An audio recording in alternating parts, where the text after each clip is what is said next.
दोस्तों इस marathon video में हम एनालिसिस करेंगे जीएस 1 से लेके जीएस 4 तक के जो 2026 के पेपर हैं मेंस के। हमारा टारगेट ये होगा क्या न्यू लेसन्स हैं, पेपर डुएबल है नहीं है। प्लस मैं इसमें आपको प्रूफ दिखाने पे ज़्यादा फोकस नहीं करूँगा कि ये मेरे कोर्स से आया नहीं है, वो सारी कोचिंग्स ऑलरेडी कर रही हैं। ठीक है, मेंस के लिए मैं आपको ये बताना चाहता हूँ कि जीएस 1 में एक नया ट्रेंड दिख रहा है। 14 क्वेश्चंस ऑप्शंस हैं। 2023 में ये नंबर 8 था, बढ़ते बढ़ते 14 हो गया। अगले साल के लिए खतरे की घंटी है। जीएस 4 में इस बार सेक्शन ए और section be almost case studies है। रिपीटेशन यहाँ भी 3 क्वेश्चंस का है जो मैं आपको दिखा सकता हूँ। रिपीटेशन दिखाते हुए मेरा पर्पस है कि आपके माइंड में अगर कोई पर्सन फोमो क्रिएट कर रहा है तो वो ना हो, प्लस आप ये समझो क्या चीज़ डुएबल है, क्या रियलिस्टिक है और क्या करनी नेसेसरी है। जैसे मैं कह रहा हूँ ऑप्शनल से 14 क्वेश्चंस आए हैं, तो अब ऐसा नहीं कि सारे ऑप्शनल में डिटेल में आप घुस जाओ। 2019 से ये पेपर एनालिसिस चल रहा है। अगर आप देखोगे तो यहाँ पे ये मैंने सारे वीडियोस बनाए, कितने क्वेश्चन रिपीट हुए हैं, फिर 21 में कितने रिपीट, जब कोई दुनिया में बात नहीं करता था कि इन सब चीज़ों में क्या हो रहा है। 22 में है, राइट। 23 में मैंने आपको ये पहली बार बताया था कि 8 क्वेश्चन ऑप्शन से पूछ रहा है। 24 के वीडियोज़ भी यही हैं, ठीक है। एंड ये 25 का एनालिसिस, ये वो मास्टर एनालिसिस सीरीज है जिसके दम पे आज यूपीएससी की मैक्सिमम कोचिंग्स चल रही हैं। अब एक चीज़ आप समझो, जिस मोमेंट में कहता हूँ कि हिस्ट्री ऑप्शन से रिपीटेड है, ईयर है 99, तो ये नहीं कि आप हिस्ट्री ऑप्शन 99 के क्वेश्चन रटने बैठ जाओगे, बिल्कुल नहीं। या फिर अगर मैं अगला क्वेश्चन बोलूँ कि ये 2000 का क्वेश्चन है विजयनगर आर्किटेक्चर, या फिर ज्योग्राफी में कुछ ऐसे पूछ लिया, मॉडर्न हिस्ट्री में मैकॉले मिनट प्रीलिम्स से पूछ लिया, या गांधी का मास मोबिलाइजेशन, तो इनको पूरा नहीं करना है। इसके लिए आप क्या अप्रोच फॉलो करोगे, जो हमारी राइट ऑप्शन राइट की फ्री प्लेलिस्ट है, यहाँ पे मैंने आपको सिखाया है AI प्लस ऑप्शनल प्रिपरेशन। हमें 3 ऑप्शनल में मेनली घुसना है, हिस्ट्री, ज्योग्राफी एंड सोशियोलॉजी। हमें 3 से 4 पेज के नोट्स तैयार करने, एक ऑप्शनल के सिलेबस में जो टर्म लिखे, मान लो सिलेबस में ये टर्म लिखी है तो आपको इसके नोट्स तैयार करने, प्लस जो PYQs हैं एक बार देख लो, कुछ भी अनयूजुअल सा लगता है या आपको लगता है कि एक ह्यूज रिपीटेशन है, उसको आप नोट कर लो। दूसरा, प्रीलिम्स में जैसे मान लो मैं कह रहा हूँ ये क्वेश्चन प्रीलिम्स से रिपीटेड है, 1993 2019-20 में मैकॉले मिनेट या एजुकेशन पे क्वेश्चन पूछा, तो प्रीलिम्स से जो क्वेश्चन रिपीट हो रहे हैं उसको भी थोड़ा ध्यान रखो। प्रीलिम्स में जैसे विजयनगर एम्पायर एक थीम है, हिस्ट्री ऑप्शनल में भी विजयनगर एम्पायर थीम है, तो देखो कौन सी थीम्स इन ऑप्शंस में रिपीट हो रही है। बट ये काम आपको तब करना है जब GS में कर लो। फिर एक और एडवाइस है मेरी आपके लिए कि ये सिर्फ GS 1 के लिए करना है। GS 2 के लिए आपके PYQs GS के काफ़ी हैं, 3-4 के लिए भी काफ़ी हैं, बहुत ज़्यादा और ऑप्शंस में नहीं जाना है। बेसिकली 10 पेज आप मैक्सिमम नोट्स बना सकते हो, 3 से 4 पेज हिस्ट्री, 3 से 4 पेज ज्योग्राफी एंड 3 से 4 पेज सोशियोलॉजी। दोस्तों इस साल के GS मेंस के पेपर के एनालिसिस का मेरा पर्पज़ है कि मैं आपको एक गाइडेंस दे पाऊँ नेक्स्ट ईयर के लिए। ना मैं आपको ये बताऊँगा कि मेरे नोट से आया, ना मैं ये बताना चाहूँगा कि मेरी टेस्ट सीरीज से आया, उस पर हम सेपरेट कभी बात कर लेंगे। बट मैं ये बताना चाहूँगा कि अगर आप सेल्फ स्टडी कर रहे हो, यूपीएससी ने एक टेस्ट सीरीज बनाई हुई है, उससे GS में क्वेश्चंस पूछे हैं, राइट। 2023 में ये ट्रेंड शुरू हुआ था कि 8 क्वेश्चन ऑप्शनल से GS 1 में पूछ लिए थे। इस साल 14 क्वेश्चन पे वो चीज़ पहुँच गई है। ये क्वेश्चन नंबर 1 है, अशोका के जो इंस्क्रिप्शन है मॉडर्न हिस्ट्री में बता दो। ये थीम है Ashoka in related development religious economic, ये हिस्ट्री ऑप्शनल का टॉपिक है, इसी से पूछ लिया। अब रीसेंट नहीं पूछा है, अभी तक क्या कर रहा था 2023 में जो ये क्वेश्चन थे, यहाँ पे रीसेंट 4-5 साल के ही मैंने क्वेश्चन लिए थे, इनफैक्ट 7-8 साल से, बट यहाँ पे बहुत पीछे पहुँच गया है। तो आपके पास अगर फ्री टाइम है तो इंस्टेड ऑफ रेडिट एंड लोगों की टेस्ट सीरीज, लोगों की क्लेम्स देखने के बदले, या हम भी जो क्लेम्स डालेंगे वो देखने के बदले, यूपीएससी के ओरिजिनल क्वेश्चन तो देख लो, राइट। बाकी इस टॉपिक से जो क्वेश्चन पूछे हैं अब तक एंशिएंट किंगडम से, बहुत इस तरह के क्वेश्चन पूछे हैं, राइट, कि importance of Ashokan inscription, importance of A in something, contribution of they this in something, ठीक है, इस तरह से क्वेश्चंस पूछे। इसके बाद जो क्वेश्चन 11 था विजयनगर के ऊपर, विजयनगर आर्किटेक्चर, आर्किटेक्चर एक इंपॉर्टेंट थीम है, राइट। GS में कई बार क्वेश्चन पूछे हैं, ये सारे क्वेश्चंस जो हैं आर्किटेक्चर थीम के हैं, यहाँ लिस्टेड है, आप एक बार पॉज करके पढ़ लेना। द्रविडियन वगैरह पूछा हुआ है, विजयनगर एक इंपॉर्टेंट थीम है, उससे क्वेश्चंस भी पूछता है। बट यहाँ देखो हिस्ट्री ऑप्शनल में सीधे पूछा आर्किटेक्चर ऑफ विजयनगर, वो वाला क्वेश्चन 99 से था, ये 2000 से था, सीधे क्वेश्चन यहाँ पूछा हुआ है। प्री में विजयनगर एक इंपॉर्टेंट थीम है, तो मेंस के लिए हिस्ट्री के PYQs, हिस्ट्री, सोशियोलॉजी और ज्योग्राफी आपको देखने बनते हैं। PSIR से भी इस बार काफ़ी क्वेश्चंस पूछे हैं। विजयनगर से जो पहले क्वेश्चन पूछा था कृष्णदेव राय के ऊपर, एक बाउंसर टाइप का क्वेश्चन था लोगों के लिए, दूसरा ये आर्किटेक्चर वाला इसी साल पूछा है। देन इसके पहले विजयनगर आर्ट में पूछा था, आर्ट में आर्किटेक्चर भी आ जाता है बट इस क्वेश्चन को हमने पेंटिंग में क्लासीफाई किया हुआ है। ठीक है, नेक्स्ट क्वेश्चन देखते हैं। ओवरऑल अगर आप देखोगे art and culture ancient and medieval AMC से 2 क्वेश्चंस हैं। इसके बाद आता है मॉडर्न हिस्ट्री, टोटल 2 क्वेश्चन है। Impact of Macaulay minute prelims से क्वेश्चंस पूछता है, प्रीलिम्स में 93 में पूछा है एंड आई थिंक 2018 या 19 में भी एजुकेशन पे सिमिलर थीम में पूछा है जहां मैकॉले मिनट आपको पढ़ना है, आना चाहिए। तो मैकॉले मिनट इस ये बताने का ये पर्पज़ है कि अगर आप इस तरह से प्रिपरेशन करते हैं प्रीलिम्स की तो प्री से मेंस में क्वेश्चन रिपीट होते हैं एंड मेंस से प्री में। इसमें ही GS1 में मैं आपको दिखाने वाला हूँ कितने सारे क्वेश्चन हैं। आपके सामने स्क्रीनशॉट है, मैं ये तो क्लेम कर नहीं रहा हूँ कि मेरी टेस्ट सीरीज से या मेरे यहाँ से, UPSC ने 93 में पूछा है आपके सामने। ठीक है, मैकॉले मिनट ऑन दिस। इसके पहले थीम ये है education policy in British India, तो यहाँ से क्वेश्चंस पूछ रहा है। बहुत सारे क्वेश्चंस पूछे बट बहुत पहले पूछे थे एजुकेशन पॉलिसी से। गांधी और टैगोर पे रिसेंटली जरूर पूछा था बट वो ब्रिटिश पॉलिसी नहीं थी। अगर मैं कुछ और दिखाऊं तो ब्रिटिश इंडिया से एजुकेशन में ये क्वेश्चंस पूछे हैं। 2009 में इन्होंने लास्ट क्वेश्चन पूछा था। प्रेस पॉलिसी पे क्वेश्चन पूछे हुए हैं, फॉरेन पॉलिसी पे पूछे हैं, सिविल में पूछे हैं, इकोनॉमिक पॉलिसी में पूछे हैं। 24 में लास्ट क्वेश्चन पूछा था, right. Voice Roy and governor general एक अलग थीम हो गई। इसके पहले और भी क्वेश्चन, लोकल सेल्फ गवर्नमेंट एक थीम है, देन कॉन्स्टिट्यूशनल डेवलपमेंट एक थीम है, राइट। प्रिंसली स्टेट्स है, judicial India, police and army reform, बहुत सारी थीम्स है जो प्री में हम अलग अलग पढ़ते हैं। मेंस में हर एक चीज़ से क्वेश्चन पूछे हुए हैं। Themes plus PYQs plus prelims. Again अगला क्वेश्चन हिस्ट्री ऑप्शनल से रिपीटेड है, GS में भी पूछा है ये मास मोबिलाइजेशन। एक क्वेश्चन GS में पहले मैं आपको दिखा देता हूँ, ये रहा यहाँ पे कि मास बेस्ड मूवमेंट, या 2012 का जो क्वेश्चन है।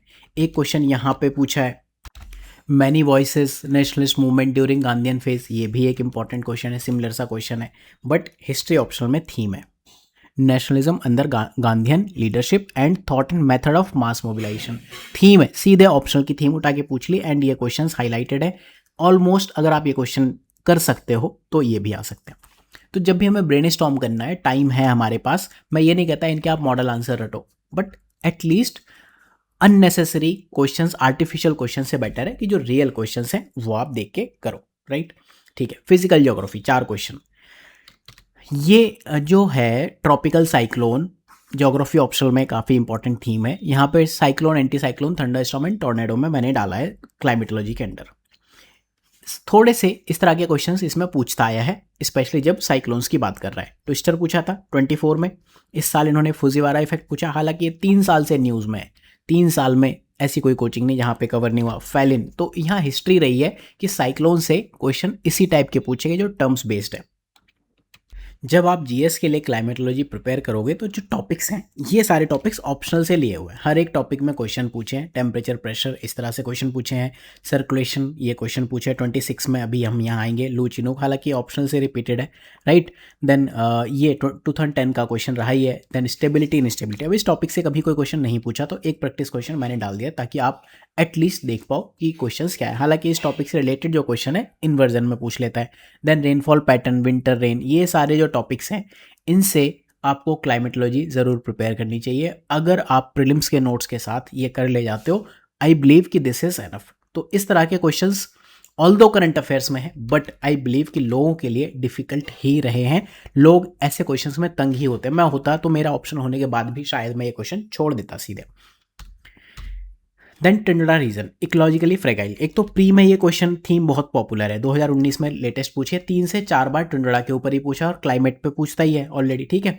अब जो ये क्वेश्चन है classification of world climate and climate reason, again ये UPSC ऑप्शनल में ज्योग्राफी में थीम है, डायरेक्टली जो मेंशन्ड है, ठीक है। तो अब एक क्वेश्चन यहाँ पूछा था कि इंडिया को आर्कटिक रीजन में इतना इंटरेस्ट, तो ये वाला यहाँ आएगा टिंडरा रीजन, ठीक है, कि आर्कटिक रीजन में क्यों इतना इंटरेस्ट है, resources of Arctic region, right. ये इकोलॉजिकली फ्रेगाइल, इकोनॉमिकली इंपॉर्टेंट, और भी 1-2 क्वेश्चन अलग अलग थीम में आपको मिल जाएंगे। अभी के लिए फिलहाल अवॉइड करते हैं। नेक्स्ट क्वेश्चन देखते हैं, रोल ऑफ एओलियन। अब ये क्या पॉइंट है, जिनका ऑप्शनल ज्योग्राफी या जियोलॉजी है उन्हें ये पता होगा 6 तरह के प्रोसेस हैं। फ्लूवियल, फ्लूवियल मतलब रिवर, एक और होता है प्लूवियल, प्लूवियल मतलब रेन, जो शायद बहुत कम लोगों को पता है। फ्लूवियल के बाद आता है एओलियन, एओलियन मतलब होता है विंड, राइट।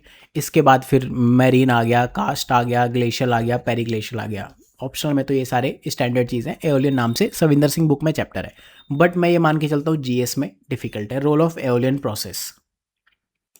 बट अच्छी चीज़ है हिंदी में इसमें क्वेश्चन में वायु जनित लिखा था, तो होपफुली जिन्हें हिंदी आती होगी वो इसको कर ले जाएंगे। अब यहाँ पे दो चीज़ें पूछी हैं कि वायु जनित मतलब role of wind process in desertification in land degradation, basically causes पूछ रहा है ये ज्योग्राफी ऑप्शन में एक कंटेम्प्रेरी इशू करके थीम है डेजर्टिफिकेशन, कॉजेज ऑफ डेजर्टिफिकेशन पूछे हैं। इंस्पायर्ड मैं नहीं कह रहा हूँ डायरेक्टली रिपीटेड है, दिस इज इंस्पायर्ड कॉजेज से आया है।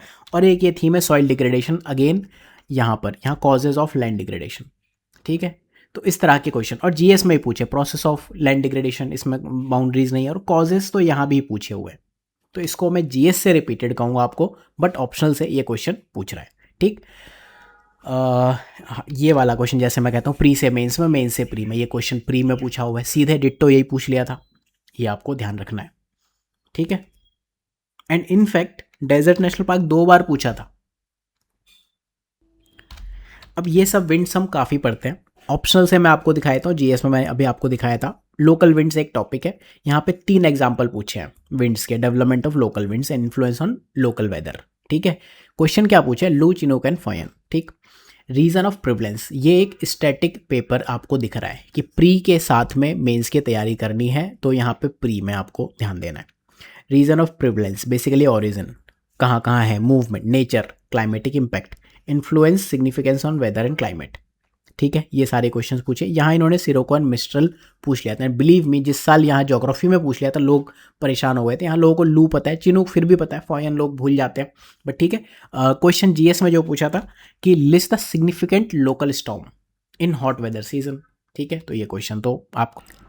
अगला सब्जेक्ट है पोस्ट इंडिपेंडेंस हिस्ट्री। इसके लिए मेरी एडवाइस है कि 1 या 2 क्वेश्चंस पूछता है मोस्टली हर साल मैक्सिमम। सिर्फ जीएस के पीवाईक्यू तक खुद को लिमिट करो, और अगर टाइम मिल जाए तो हिस्ट्री ऑप्शन में जो रिलेटेड क्वेश्चंस है एटलीस्ट रीसेंट टाइम के वो देख लो। मोस्टली जो हिस्ट्री ऑप्शनल के क्वेश्चंस हैं वो जीएस में पूछ चुका है। जैसे ऑप्शनल में पूछा है इंटीग्रेशन कंसोलिडेशन के कॉन्टेक्स्ट में, यहाँ पे इंटीग्रेशन, यहाँ डिस्प्यूट। तो जीएस में क्या पूछा है कि कॉन्टिन्यूस ऑनगोइंग प्रोसेस रहा है 2022 में। उससे पहले इन्होंने क्या पूछा था, यूनिटी। उससे पहले पूछा कि जो स्टेट रिऑर्गेनाइजेशन था गवर्नमेंट वो कर पाई जो करना चाहती थी, राइट। उससे पहले इंडियन स्टेट्स कमीशन पे भी क्वेश्चन पूछा है। तो इस साल क्या क्वेश्चन पूछा है कि जो लिंग्विस्टिक रिऑर्गेनाइजेशन ऑफ स्टेट है it was driven by popular pressure from below. ये प्रोटेस्ट जो हुआ था इसके बारे में आई बिलीव कि आप सबने पॉलिटी में पढ़ा होगा। पोस्ट इंडिपेंडेंस में मेन 3 थीम्स ही हैं जो जीएस में पूछी गई है। पहला है जो कंसोलिडेशन एंड इंटीग्रेशन है, यहाँ पे 2 तरह के क्वेश्चंस बनते हैं। एक तो रोल ऑफ सरदार पटेल पूछ लेता है, सरदार पटेल आपको यहाँ दिखेंगे।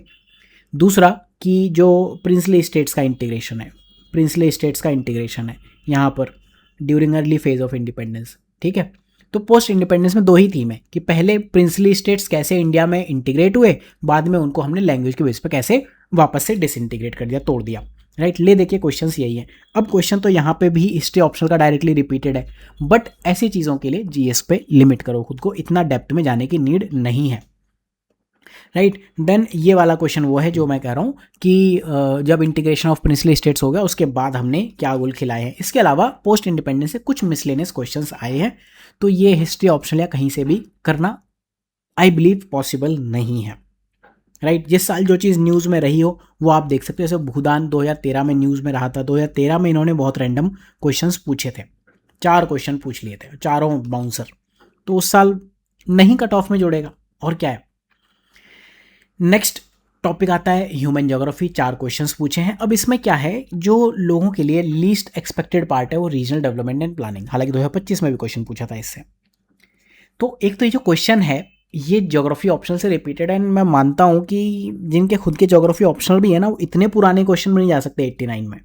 हाँ 2002 2003 यहाँ तक जाया जा सकता है, बट क्वेश्चन आप देखो ये उठा के पूछा है। तो ये यूपीएससी का फ्यूचर है, मैं आपको फैक्ट दिखाना चाहता हूँ। हम इसमें क्या कर सकते हैं वो फ्यूचर के ऊपर डिपेंड करेगा, हमारी स्ट्रेटजी उस हिसाब से मॉडिफाई नहीं होनी चाहिए कि बहुत पुराने और अनडूएबल थिंग्स में यूपीएससी चला गया। Model of planned economy was adopted to address regional imbalance, ठीक है। यहाँ पे क्या है कि जो रीजनल डिस्पैरिटी है, 5 year plans, planned economy, regional imbalance, decentralise planning contribution, regional disparity. Then यहाँ पे इस पर शॉर्ट नोट लिख दो। तो क्या है ये क्वेश्चंस पूछ रहे हैं। अब ये रीजनल इम्बैलेंस जो थीम है यूपीएससी पहले क्वेश्चन पूछता रहा है कि backward area development programme actually क्या है। इन शॉर्ट मैं आपको बताता हूँ कि attract industries to backward area, इनका रैशनल क्या है कि गवर्नमेंट ये कहती है, आपने वेबर का जीएस में भी हम पढ़ते हैं ना, वेबर का industrial location theory, optimum location of industry पे बिलीव करता है।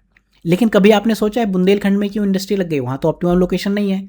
या फिर बोंगई गांव में रिफाइनरी क्यों लग गई, वो तो ऑप्टिमम नहीं है, राइट। तो या फिर कोई बंदा कहीं भी रह रहा है, इंडस्ट्री सपोज यहाँ लगनी चाहिए थी, पर्सन ने यहाँ पे इंडस्ट्री खोल ली, क्यों? हो सकता है उसकी जो साइकोलॉजिकल वैल्यूज़ हैं वो अटैच्ड हों उससे।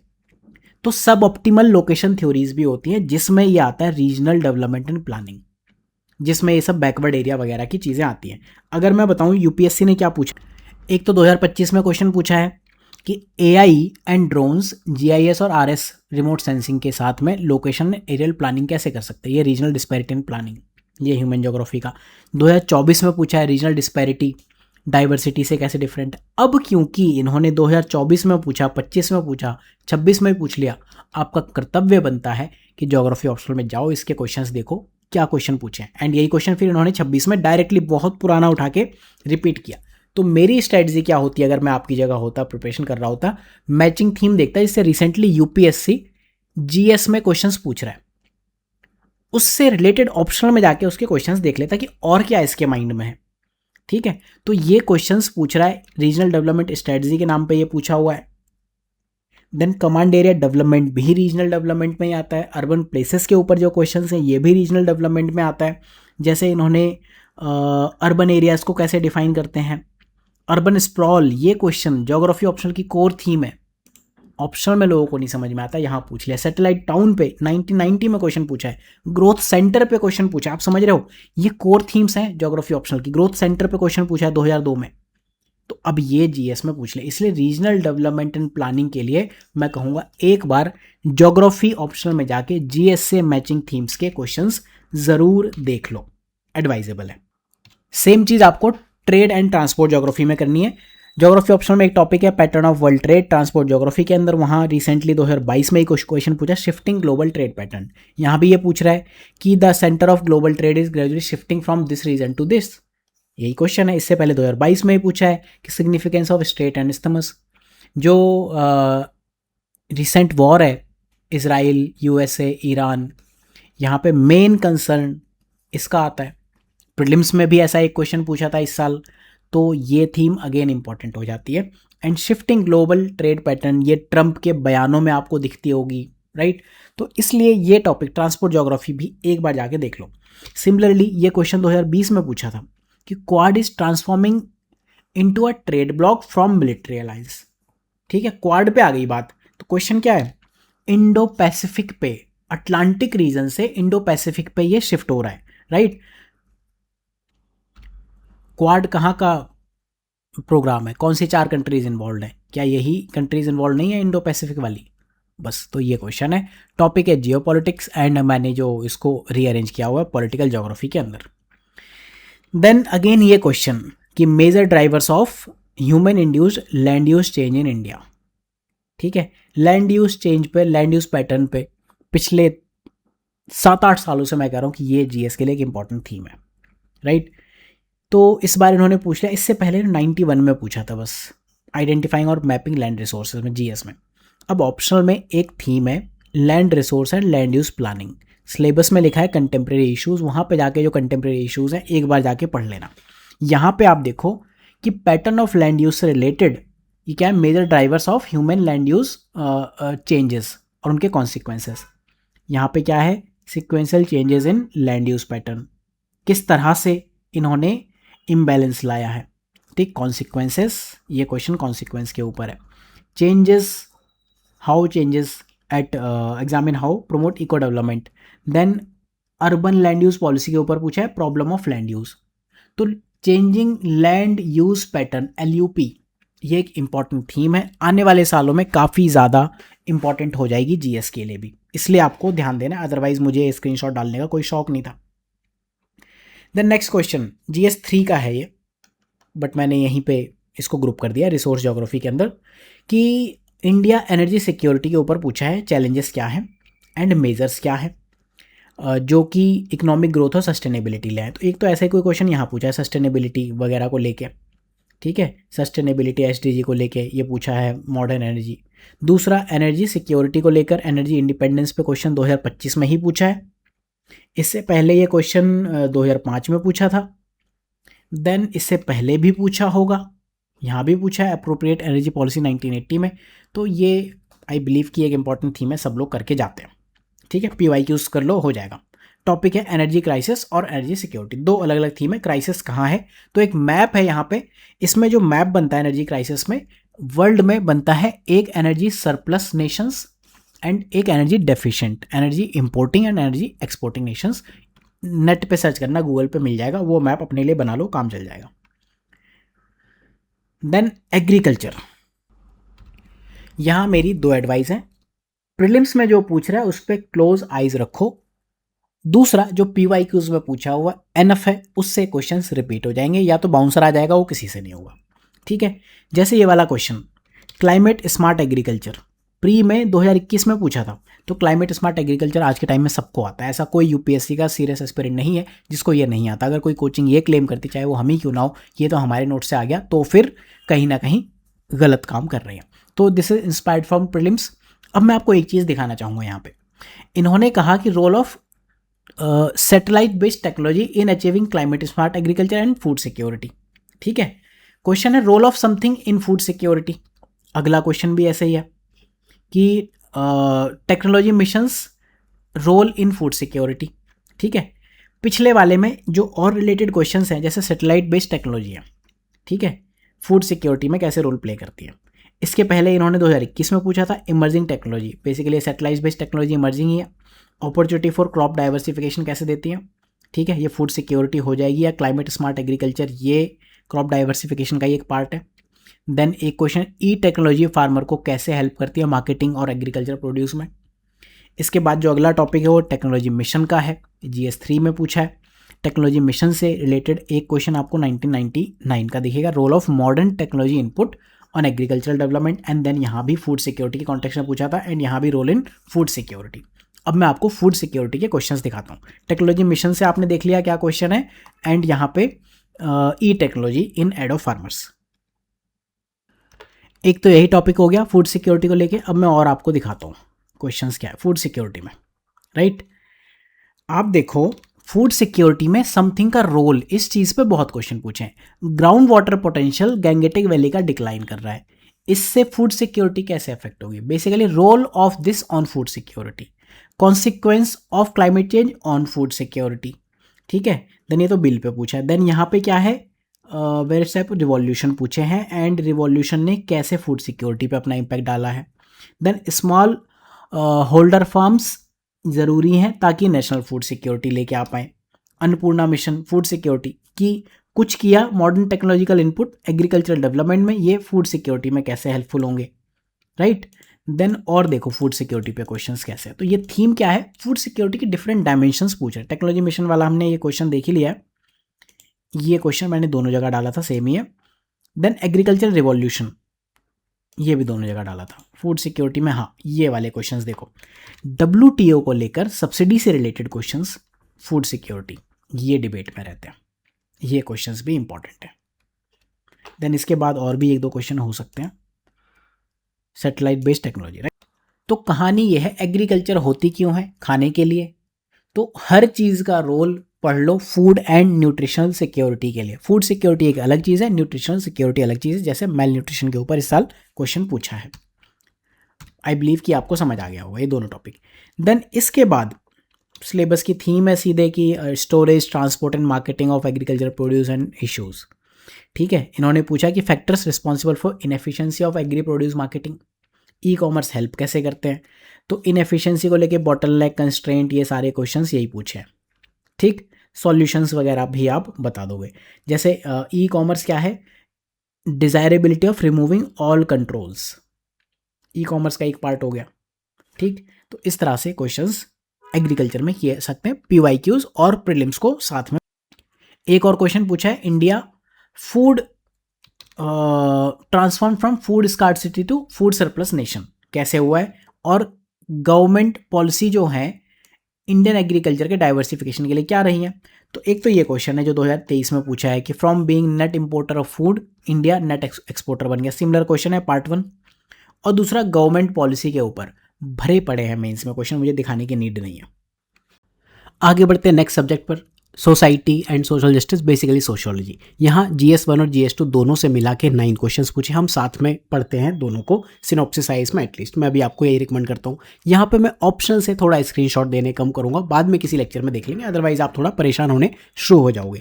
जैसे ये क्वेश्चन पूछा है यूनिटी इन डाइवर्सिटी, ये डिफाइनिंग फीचर है despite the challenges from communalism and regionalism. Socio optional में ये कल्चरल प्लुरलिज्म पे क्वेश्चन पूछना बिल्कुल जायज़ है। 2023 में ही क्वेश्चन पूछा है unity in diversity, and GS में ही आप देखोगे ये क्वेश्चंस हैं कि डाइवर्सिटी एंड प्लुरलिज्म थ्रेट है due to something and society maintains continuity in traditional social values. अब हम GS में अगर हम देखें कम्युनलिज्म, एक तो मॉडर्न हिस्ट्री में आता है, वो वाला टॉपिक अलग है, यहाँ पे ये क्वेश्चंस पूछे हैं।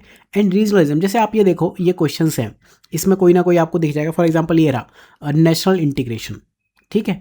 तो इस तरह के क्वेश्चंस आप जब सॉल्व करते हो तो आपको ये चीज़ ध्यान रखनी है कि यूनिटी एंड डाइवर्सिटी तो है, बट कम्युनलिज्म के एस्पेक्ट में बताना है और रीजनलिज्म के एस्पेक्ट में बताना है। बेसिकली जो प्लूरल कंट्री है उसके लिए क्या थ्रेट्स हैं, ठीक है। सिलेबस में हमने डाइवर्सिटी ऑफ इंडिया में डाला है, यहाँ पे जो अनसॉल्व्ड PYQs है उसमें आपको मिल जाएगा।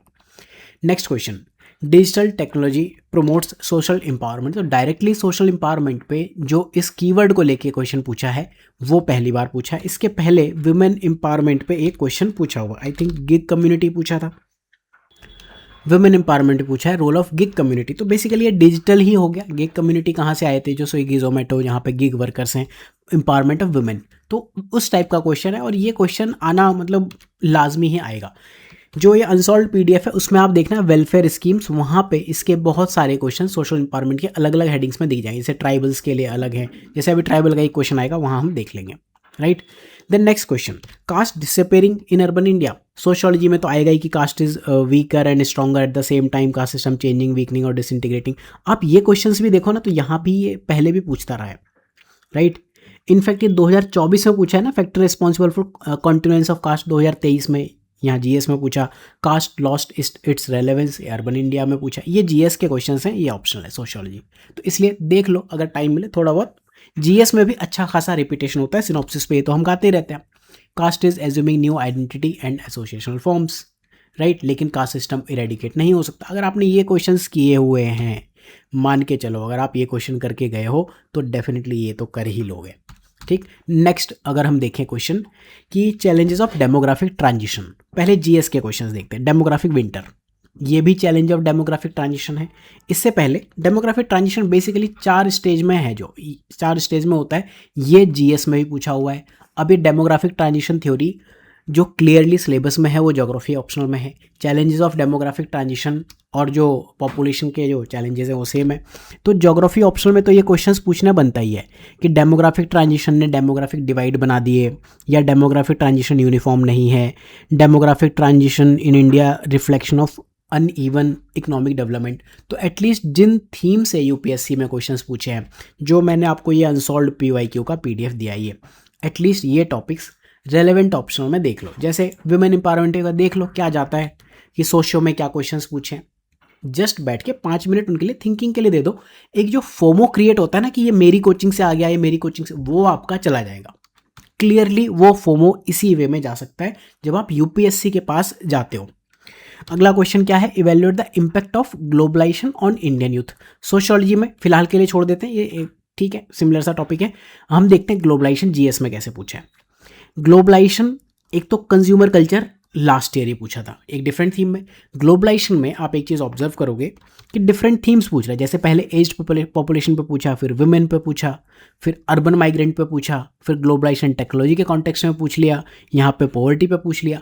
तो ऐसे बहुत सारी डायमेंशन है। सिलेबस का एक ही टॉपिक है, इफेक्ट ऑफ ग्लोबलाइजेशन और इंडियन सोसाइटी। तो इंडियन सोसाइटी के 7-8 पार्ट कर दो, क्या होते हैं।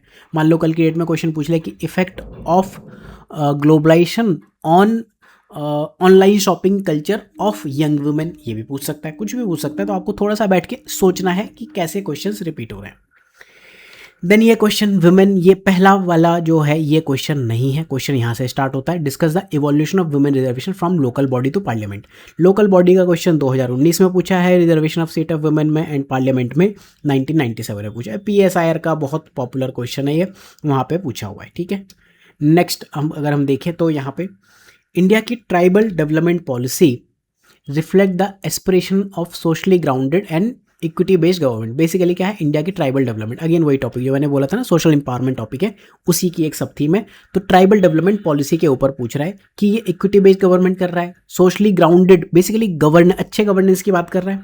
यहाँ पे देखो अपलिफ्टमेंट के लिए क्वेश्चन पूछा है, मेजर्स के लिए पूछा है, ठीक है, एंड यहाँ पे गवर्नमेंट का जो प्रोग्राम है वो पूछा है, इंडिया का जो ट्राइबल डेवलपमेंट है, डिस्प्लेसमेंट और रिहेबिलिटेशन, आज की डेट में जो डिबेट है, ठीक है, या फिर जो LWE वाला जो इशू है वो सारा कहीं ना कहीं यहीं से आता है, displacement and rehabilitation. Next question, I think ये क्वेश्चन मैंने गलत जगह इस फाइल में, ठीक है। Issue related to poverty and hunger, ये 2024 में क्वेश्चन पूछा। पॉवर्टी एंड मेल न्यूट्रिशन एक विशिष्ट साइकिल क्रिएट करते हैं जिसकी वजह से ह्यूमन कैपिटल जो फॉर्मेशन है अफेक्ट होता है, कौन से स्टेप लेके इस साइकिल को आप तोड़ सकते हो। मिलेट्स का रोल इन न्यूट्रिशन सिक्योरिटी और मेल न्यूट्रिशन में क्या पूछा है, ये 2021 में SHG के कॉन्टेक्स्ट में क्वेश्चन पूछा था। देन उसके पहले फूड सिक्योरिटी बिल WTO के कॉन्टेक्स्ट में क्वेश्चन पूछा था। देन मेल न्यूट्रिशन, ये वाला क्वेश्चन भी पहले फूड सिक्योरिटी के कॉन्टेक्स्ट में पूछा है। देन ये 2026 का क्वेश्चन, ठीक। तो 2026 में क्वेश्चन क्या कह रहा है कि मेल न्यूट्रिशन सिर्फ एक पब्लिक हेल्थ कंसर्न नहीं है, इसमें social equity, human development and effective welfare governance, basically ऐसे हमने विशेष साइकिल की बात की, WTO इशू की बात की, वो सब मिला के इन्होंने एक क्वेश्चन पूछ लिया। आई बिलीव कि अगर वो क्वेश्चन आप कर पा रहे हो तो फिर ये कर लोगे। देन अगला क्वेश्चन भी वैसे ही पूछा है, ये क्वेश्चन जो है GS2 में ये भी ऐसे पूछा था कि मेल न्यूट्रिशन सिर्फ A नहीं है, इसमें B और C और D इस तरह की चीज़ें होती है। सिमिलरली यहाँ भी ऐसे ही पूछा है, पिछले क्वेश्चन में भी ऐसे था कि एजुकेशन एक वेलफेयर ऑब्लिगेशन होना चाहिए A ऑफ द स्टेट, और स्ट्रेटजिक इन्वेस्टमेंट B होना चाहिए, या फिर नॉलेज ड्रिवन नेशन। तो ये सारी चीज़ें। अब देखो questions, main objective of population education population को एजुकेट करने के क्या ऑब्जेक्टिव हो सकते हैं। सिमिलर सा 2020 में पूछा, effective and pervasive tool for all round development, ठीक है, individual and social transformation, all round development, similar से चीज़ें यहाँ इन्होंने पूछ ली, ठीक है। इफेक्टिव एंड परवेजिव टूल, यहाँ पे कह रहा है स्ट्रेटजिक इन्वेस्टमेंट, राइट। तो इस तरह से और क्वेश्चन जो एजुकेशन पे पूछे हैं यहाँ पे लिस्टेड है, आप पॉज करके देख लेना। अगला सब्जेक्ट है कॉन्स्टिट्यूशन एंड पॉलिटी। 6 क्वेश्चन पूछे। मेंस में पॉलिटी थोड़ा डिफिकल्ट आती है। प्रॉब्लम ये होती है कि हम प्री के रिसोर्सेज या फिर लक्ष्मीकांत तक अपनी प्रिपरेशन को रखते हैं, या फिर सिर्फ करंट अफेयर्स के भरोसे चले जाते हैं और प्री का सब कुछ भूल चुके होते हैं। यहाँ पे आपको 3 चीज़ें ध्यान देनी है। प्री के जो नोट्स हैं डेफिनेटली रिवाइज करने हैं। दूसरा, करंट अफेयर्स इसमें इंपॉर्टेंट हैं। तीसरा, PYQs करने हैं। PYQs कई बार डायरेक्टली रिपीट हो जाते हैं, कई बार उसमें ट्रेंड आपको दिखेगा। Closest option law and PSIR है, वो अवॉइड करने हैं एटलीस्ट पॉलिटी के लिए, ठीक है। क्वेश्चंस डायरेक्टली रिपीट ऐसे होते हैं कि फंडामेंटल राइट है, राइट टू लाइफ क्या है, एक्सपेंड कैसे हुआ है, तो ये क्वेश्चन यहाँ पूछ लिया। स्ट्रेट फॉरवर्ड क्वेश्चन इस टाइप के कि आर्टिकल 21 क्या है, ये थोड़े से डिफिकल्ट हैं पूछना, बट फिर भी पूछता है। स्पेशली आर्टिकल 21 में जो ट्रेंड रहा है पिछले कुछ टाइम में, वो ऐसे रहा है कि कोई ऐसा टॉपिक जो न्यूज़ में, जैसे यहाँ पे ट्रांसजेंडर पर्सन प्रोटेक्शन जो अमेंडमेंट हुआ है 2026 में, इसके कॉन्टेक्स्ट में पूछ लिया। इससे पहले DNA testing of child in a womb, इस कॉन्टेक्स्ट में पूछ लिया। उससे पहले इन्होंने ये इन्वायरमेंटल प्रॉब्लम्स के कॉन्टेक्स्ट में पूछा था। उससे पहले जो लेटेस्ट कोर्ट जजमेंट ओवरऑल पूछ लिया। उसके पहले ये जो दिवाली के टाइम पे क्रैकर्स बर्निंग वाली बात है उस पर पूछ लिया। तो ओवरऑल क्या है कि जो एक्सपेंशन होता जा रहा है आर्टिकल 21 का, उसके कॉन्टेक्स्ट में क्वेश्चन पूछे। अब एक्ट वगैरह आपको प्रिपेयर कैसे करने हो, एक तो प्री के लिए आप जो पढ़ रहे हो गवर्नेंस वाली चीज़ वो पढ़ो। दूसरा, 2 ऐसे एरिया है मेंस में, एक है पॉलिटी, दूसरा है इंटरनल सिक्योरिटी। यहाँ पे जो भी नया एक्ट या पॉलिसी या बिल आ जाता है उस पर बहुत हाई चांसेस है क्वेश्चंस पूछने की। जैसे UAPA पे अभी रिसेंटली क्वेश्चन पूछ लिया। जैसे एक्ट एंड बिल्स में कुछ रिसेंट क्वेश्चंस मैं आपको शो करता हूँ कि ये वाला क्वेश्चन पूछा है कि एजुकेशन पब्लिक एग्जामिनेशन में प्रिवेंशन ऑफ अनफेयर मीन्स, 2024 में एक्ट आया था, 2024 में क्वेश्चन। यहाँ 2015 में इन्होंने पूछा है। विसल ब्लोअर 2011 का एक्ट है, तो एक्ट पुराने भी पूछ रहा है। इस साल भी 2019 का एक्ट, हालांकि अमेंड अभी हुआ है, राइट। 2011 में ये अमेंडमेंट हुआ था, 2012 में पूछ लिया। डोमेस्टिक वायलेंस एक्ट 2005 में हुआ था, 9 में पूछ लिया। जो मेजर चीज़ें हैं वो पूछ लिया। प्लांट वैरायटी राइट्स 2002 का 4 में पूछ लिया। यहाँ विसल ब्लोअर हो गया, यहाँ कोई और था।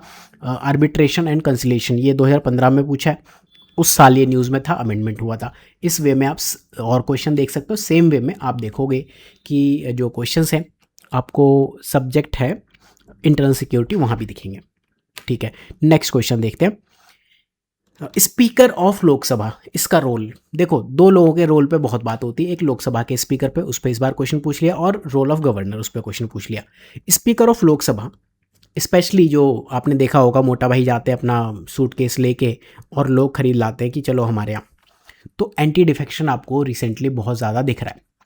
अब लोग कोर्ट जाते, सब कुछ जाते, बट 2/3 डिफेक्शन का जो लॉ है वो वैलिड रहता है। तो लोकसभा स्पीकर भी कुछ नहीं कर सकता और कोर्ट भी कुछ नहीं कर सकती, वो वैलिड हो जाता है।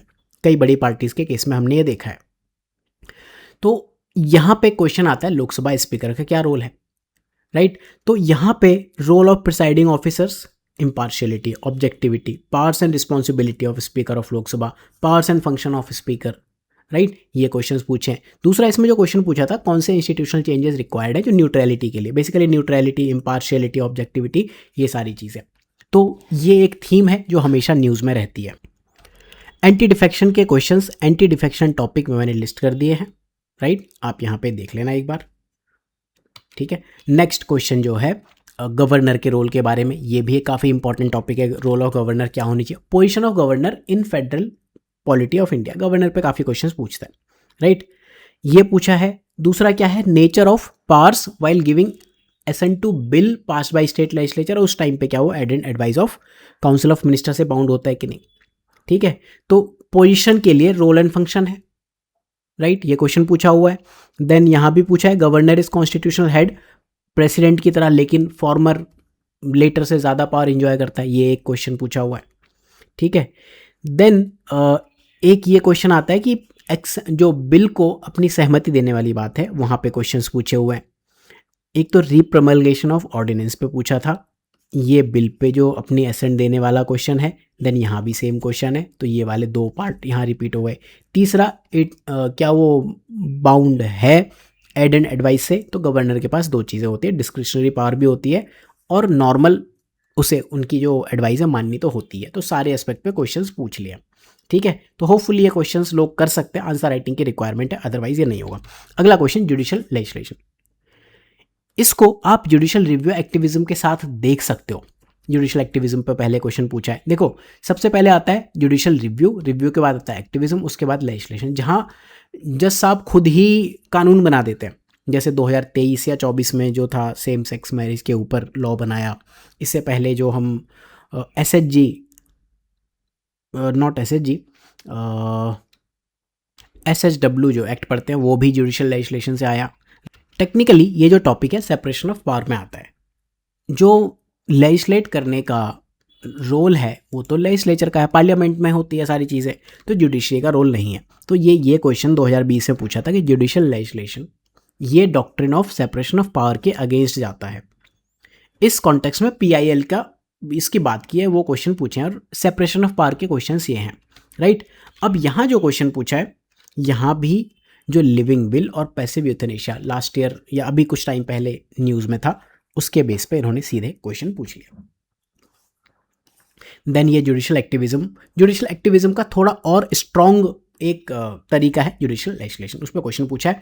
Not exactly repeated, pattern repeated है। अगेन जो मैंने आपको 3 चीज़ें बताई थी, static plus current affairs, static for prelims plus जो करंट अफेयर्स के टॉपिक न्यूज़ में, बहुत बड़े मुद्दे जो न्यूज़ में, छोटे छोटे मुद्दे आप छोड़ भी दो, जैसे ये पैसिव यूथनेशिया इस साल बहुत न्यूज़ में रहा था, द हिंदू में बहुत आर्टिकल है। जो चीज़ महीने भर न्यूज़ में चल जाए, मान लो GS2 के लिए इंपॉर्टेंट, जो एक आध दिन आ जाए वो ठीक है, कभी 5-7 साल में एक रैंडम सा क्वेश्चन पूछ लेता है।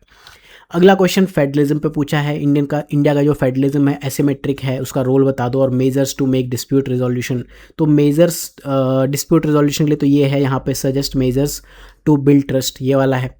ठीक है, अब फेडरलिज्म क्या है, कितना सक्सेसफुल रहा है, कितना नहीं रहा है। आई डोंट थिंक कि डायरेक्टली ये क्वेश्चन कभी पूछा है, बट जैसे सेंट्रलाइजिंग टेंडेंसी पे ये जो 3 एक्ट आए थे 2020 में, इस पे क्वेश्चन पूछा है। कोऑपरेटिव फेडरलिज्म, इस थीम पे बहुत ज़्यादा क्वेश्चन पूछे हैं। कॉपरेशन, कॉम्पिटिशन एंड कन्फ्रंटेशन पे क्वेश्चन पूछा है। इसके पहले भी इन्हीं थीम्स पे क्वेश्चन पूछता आ रहा है कि लीन्स इन स्ट्रॉन्ग सेंटर, क्या जो ट्रू फेडरेशन के एसेंशियल्स हैं आप वो बता सकते हो कि नहीं। देन मॉडर्न जो फेडरेशन है ये डिवीज़न नहीं बट कोलैबोरेशन कोऑपरेशन पे होना चाहिए, इस तरह की चीज़ें पूछी हुई है। तो इसमें ये वाला पार्ट एक्चुअल में कितना सक्सेसफुल रहा है कितना नहीं रहा है, specially regional and cultural diversities को अकोमोडेट करने पे ये नया पार्ट है, बाकी ये रिपीटेड है। नेक्स्ट क्वेश्चन देखते हैं कि अगेन सेपरेशन ऑफ पावर या कंपैरिजन, ये वाला topic comparison of Indian constitution scheme with other countries.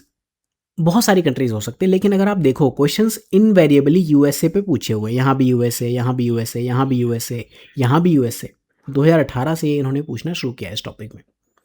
इस साल हालांकि ऐसा क्वेश्चन पूछा है जो रिलेटिवली इजी है, इससे पहले थोड़े डिफ़िकल्ट क्वेश्चंस भी पूछे हुए हैं, जैसे प्रेसिडेंट के पार्डनिंग पावर, ये लोगों को नहीं आता, या ये वाला अपॉइंटमेंट ऑफ जजेस दोनों कंट्रीज़ में कैसे होते वो नहीं आता। हालांकि ये लोगों को आता होता है कि सेपरेशन ऑफ पावर इंडिया में और प्रेसिडेंशियल मॉडल ऑफ यूएसए में कैसा है। ये हम न्यूज़ में भी काफ़ी ज़्यादा पढ़ते हैं, प्लस हम स्टैटिक में पढ़ लेते हैं कहीं ना कहीं ये चीज़।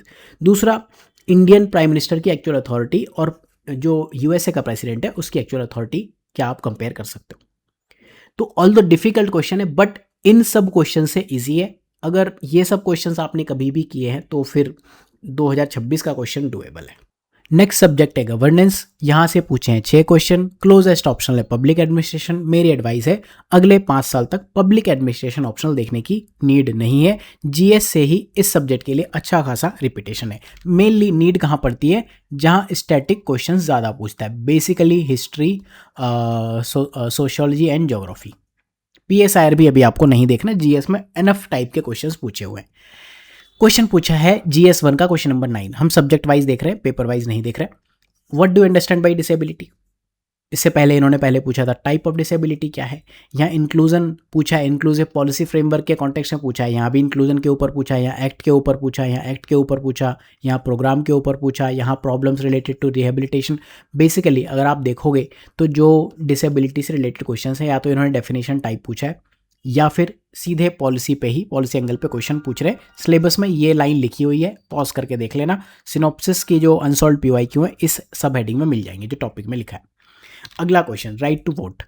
Right to vote fundamental right है कि नहीं। अब ये प्री में पूछा था, आई बिलीव आपको याद आ गया होगा, नहीं याद आया तो देख लो कि right to vote fundamental right है कि नहीं है। अभी रिसेंटली पिछले 5-7 साल में पूछा हुआ है।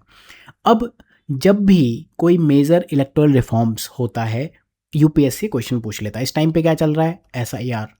एसआईआर से रिलेटेड क्या है आपका, revision of electoral rolls. SIR से रिलेटेड क्या है, क्वेश्चन ऑफ सिटीजनशिप। तो ये पूछ लिया। जब इलेक्टोरल रिफॉर्म्स 2016 में अनाउंस हुए थे तब इन्होंने क्वेश्चन पूछ लिया। मॉडल कोड ऑफ कंडक्ट जब था तो रोल ऑफ इलेक्शन कमीशन पूछा। यहाँ क्या पूछ रहा है, position of election commission. Need for electoral reforms, one nation one election. उससे पहले साइमल्टेनियस इलेक्शन। तो बेसिकली जब भी कोई मेजर थीम न्यूज़ में रहेगी तो silent feature of representation of people act यहाँ पे पूछ लेगा। डिस्क्वालिफिकेशन से रिलेटेड क्वेश्चन वगैरह सब पूछ लेता है। ईवीएम से रिलेटेड क्वेश्चन आपको यहाँ दिख रहा होगा, राइट। तो इस तरह से हमें ये थीम तैयार करनी है। बहुत छोटा सा टॉपिक है, सिर्फ पीवाईक्यू के थ्रू कर लो, एक्ट पढ़ने की नीड नहीं है। इसके बाद अगला क्वेश्चन पहले ध्यान रखना, ये सिर्फ एनसीएससी और एनसीएसटी के बारे में नहीं है। पूरा क्वेश्चन है डू कॉन्स्टिट्यूशनल बॉडीज लाइक, ठीक है। तो कॉन्स्टिट्यूशनल बॉडी के लिए पूछा है, लेकिन लाइक वाला एग्जाम्पल, तो आप ओवरऑल आंसर लिखोगे। बट अगर मैं आपको दिखाऊं एनसीएससी एंड एनसीएसटी, यहाँ से क्वेश्चन ये पूछा था कि क्या वो इन्फोर्स कर सकते हैं इम्प्लीमेंटेशन जो भी इनको पार्ट्स दी गई हैं। उससे पहले फंक्शन पे पूछा, राइट। तो ये क्या कह रहे हैं, क्या ये एडिक्वेट इंफॉर्मेशन पार्ट्स रखते हैं अपने पास। यहाँ पे क्या है, क्या वो इन्फोर्स कर सकते हैं इम्प्लीमेंटेशन। सिमिलर थीम पे क्वेश्चन पूछ लिया। Measures to enhance institutional effectiveness, तो यहाँ पे आप देखो मेजर टू इन्हांस, अच्छा ये तो ये वाला क्वेश्चन है। रोल मेजर्स डायरेक्टली नहीं पूछे, राइट, लेकिन मेजर्स हम मान के चलते हैं। जब भी कोई चैलेंजेस हैं तो वहाँ पे हम पढ़ते ही हैं, तो पीवाईक्यू से काम चल जाएगा। देन एक डिबेट चलती है पिछले कई सालों से, लगभग 15 साल हो गए होंगे, कि जनरलिस्ट वर्सेस स्पेशलिस्ट यूपीएससी में ऑप्शनल है। लोग कहते हैं कि ज्योग्राफी क्यों लेना है, सोशियोलॉजी क्यों लेना है, स्टेट्स में ऑप्शंस हटते जा रहे हैं, क्योंकि हम ये मान के चलते हैं कि ट्रेडिशनल ब्यूरोक्रेटिक स्ट्रक्चर जो है वो ये मान के चलता है जो बंदा मैथमेटिक्स ऑप्शन से क्वालिफाई कर लेगा वो कल की डेट में सोशल प्रॉब्लम भी सॉल्व कर लेगा। तो ये जनरलिस्ट स्ट्रक्चर है। अब ये कह रहे हैं कि इसके एडवांटेज और लिमिटेशन बता दो। सिमिलर क्वेश्चंस अगर आप देखोगे तो मोस्ट क्लोज जो है traditional bureaucratic structure and culture hamper करता है socio economic development in India. ठीक है, role of bureaucracy instrument of social change, और भी कुछ क्वेश्चन है क्या? हाँ, एक क्वेश्चन यहाँ पर है। तो बेसिकली आपको क्या करना है, ये टॉपिक है role of civil services in democracy. इसकी जितनी भी थीम्स हैं एक बार चैट जीपीटी को या किसी भी एआई को पूछ लो कि इसमें और क्या क्या थीम्स बन सकती हैं। ये पीवाईक्यूज हैं, मुझे कुछ और क्वेश्चन बता दो, हो जाएगा आपका काम। आने वाले टाइम में प्रिपरेशन कुछ ऐसे ही करनी चाहिए। अगला क्वेश्चन प्रेशर ग्रुप, GS2 का क्वेश्चन नंबर 15। ये क्या कह रहा है कि to what extent do pressure group social movement and corporate lobbies. इसे हमने सिर्फ प्रेशर ग्रुप में रखा है। तो ये क्या कह रहा है कि प्लूरलिस्ट डेमोक्रेसी को डीपन करते हैं, राइट, पहला। दूसरा इन्होंने एक थ्रेट के ऊपर पूछा था कि threat for formal democratic institution, समझ गए होगे आप, जो प्रोटेस्ट अभी रिसेंटली चला है उसके कॉन्टेक्स्ट में क्वेश्चन पूछा है। काफ़ी सारे क्वेश्चन GS4 में भी पूछे हैं। ठीक है, pressure group vital role in influencing policy making, ये वाला है। डीपन डेमोक्रेसी, यहाँ पे क्या है, प्रेशर ग्रुप पॉलिटिकल प्रोसेस को कैसे इन्फ्लुएंस करते हैं। Role of pressure group in Indian politics, perceived as anti state actors, यही परसेप्शन है कि थ्रेट हैं ये लोग, एंटी स्टेट है, नॉन स्टेट एक्टर नहीं है, इनको एंटी स्टेट मान लिया जाता है। सिमिलरली ऐसे फार्मर ऑर्गेनाइजेशन वाला फार्मर प्रोटेस्ट हुआ था तो इन्होंने क्वेश्चन पूछा। तो क्वेश्चंस आप देखो दो ही तरह के पूछ रहा है बेसिकली, या तो कोई करंट अफेयर्स में न्यूज़ आ गई तो उस पर पूछ लिया, या फिर इन्होंने सीधे क्वेश्चन पूछा है इसका रोल बता दो, किस तरह से पॉलिटिकल प्रोसेस में इनका इन्वॉल्वमेंट है, रोल है, उसके अलावा थ्रेट, बस। और भी क्वेश्चंस ये हैं इस टॉपिक पे। देन ये क्वेश्चन पूछा है कि कॉन्स्टिट्यूशनल मैंडेट हमें मिला हुआ है राइट बेस्ड वेलफेयर के लिए, ठीक है, क्या ये इफेक्टिवली रियलाइज किया जा सकता है जबकि हमारी जो गवर्नेंस है वो नॉन इंटीग्रेटेड है एंड पब्लिक इन्वेस्टमेंट मिनिमल है। ये देखो यहाँ पे क्वेश्चन, यहाँ कहा है कि welfare schemes is not so effective due to absence of awareness and actions involved. क्या हो गया, नॉन इंटीग्रेटेड गवर्नेंस। सिमिलरली क्या क्वेश्चन पूछा, डिस्पाइट पॉलिसीज हैं फिर भी कुछ इश्यूज हैं, ठीक है, डिस्क्रिमिनेटरी है वेलफेयर स्कीम्स, राइट। फिर जैसे पब्लिक इन्वेस्टमेंट है उसका एक एग्जांपल ये भी होता है अनएम्प्लॉयमेंट।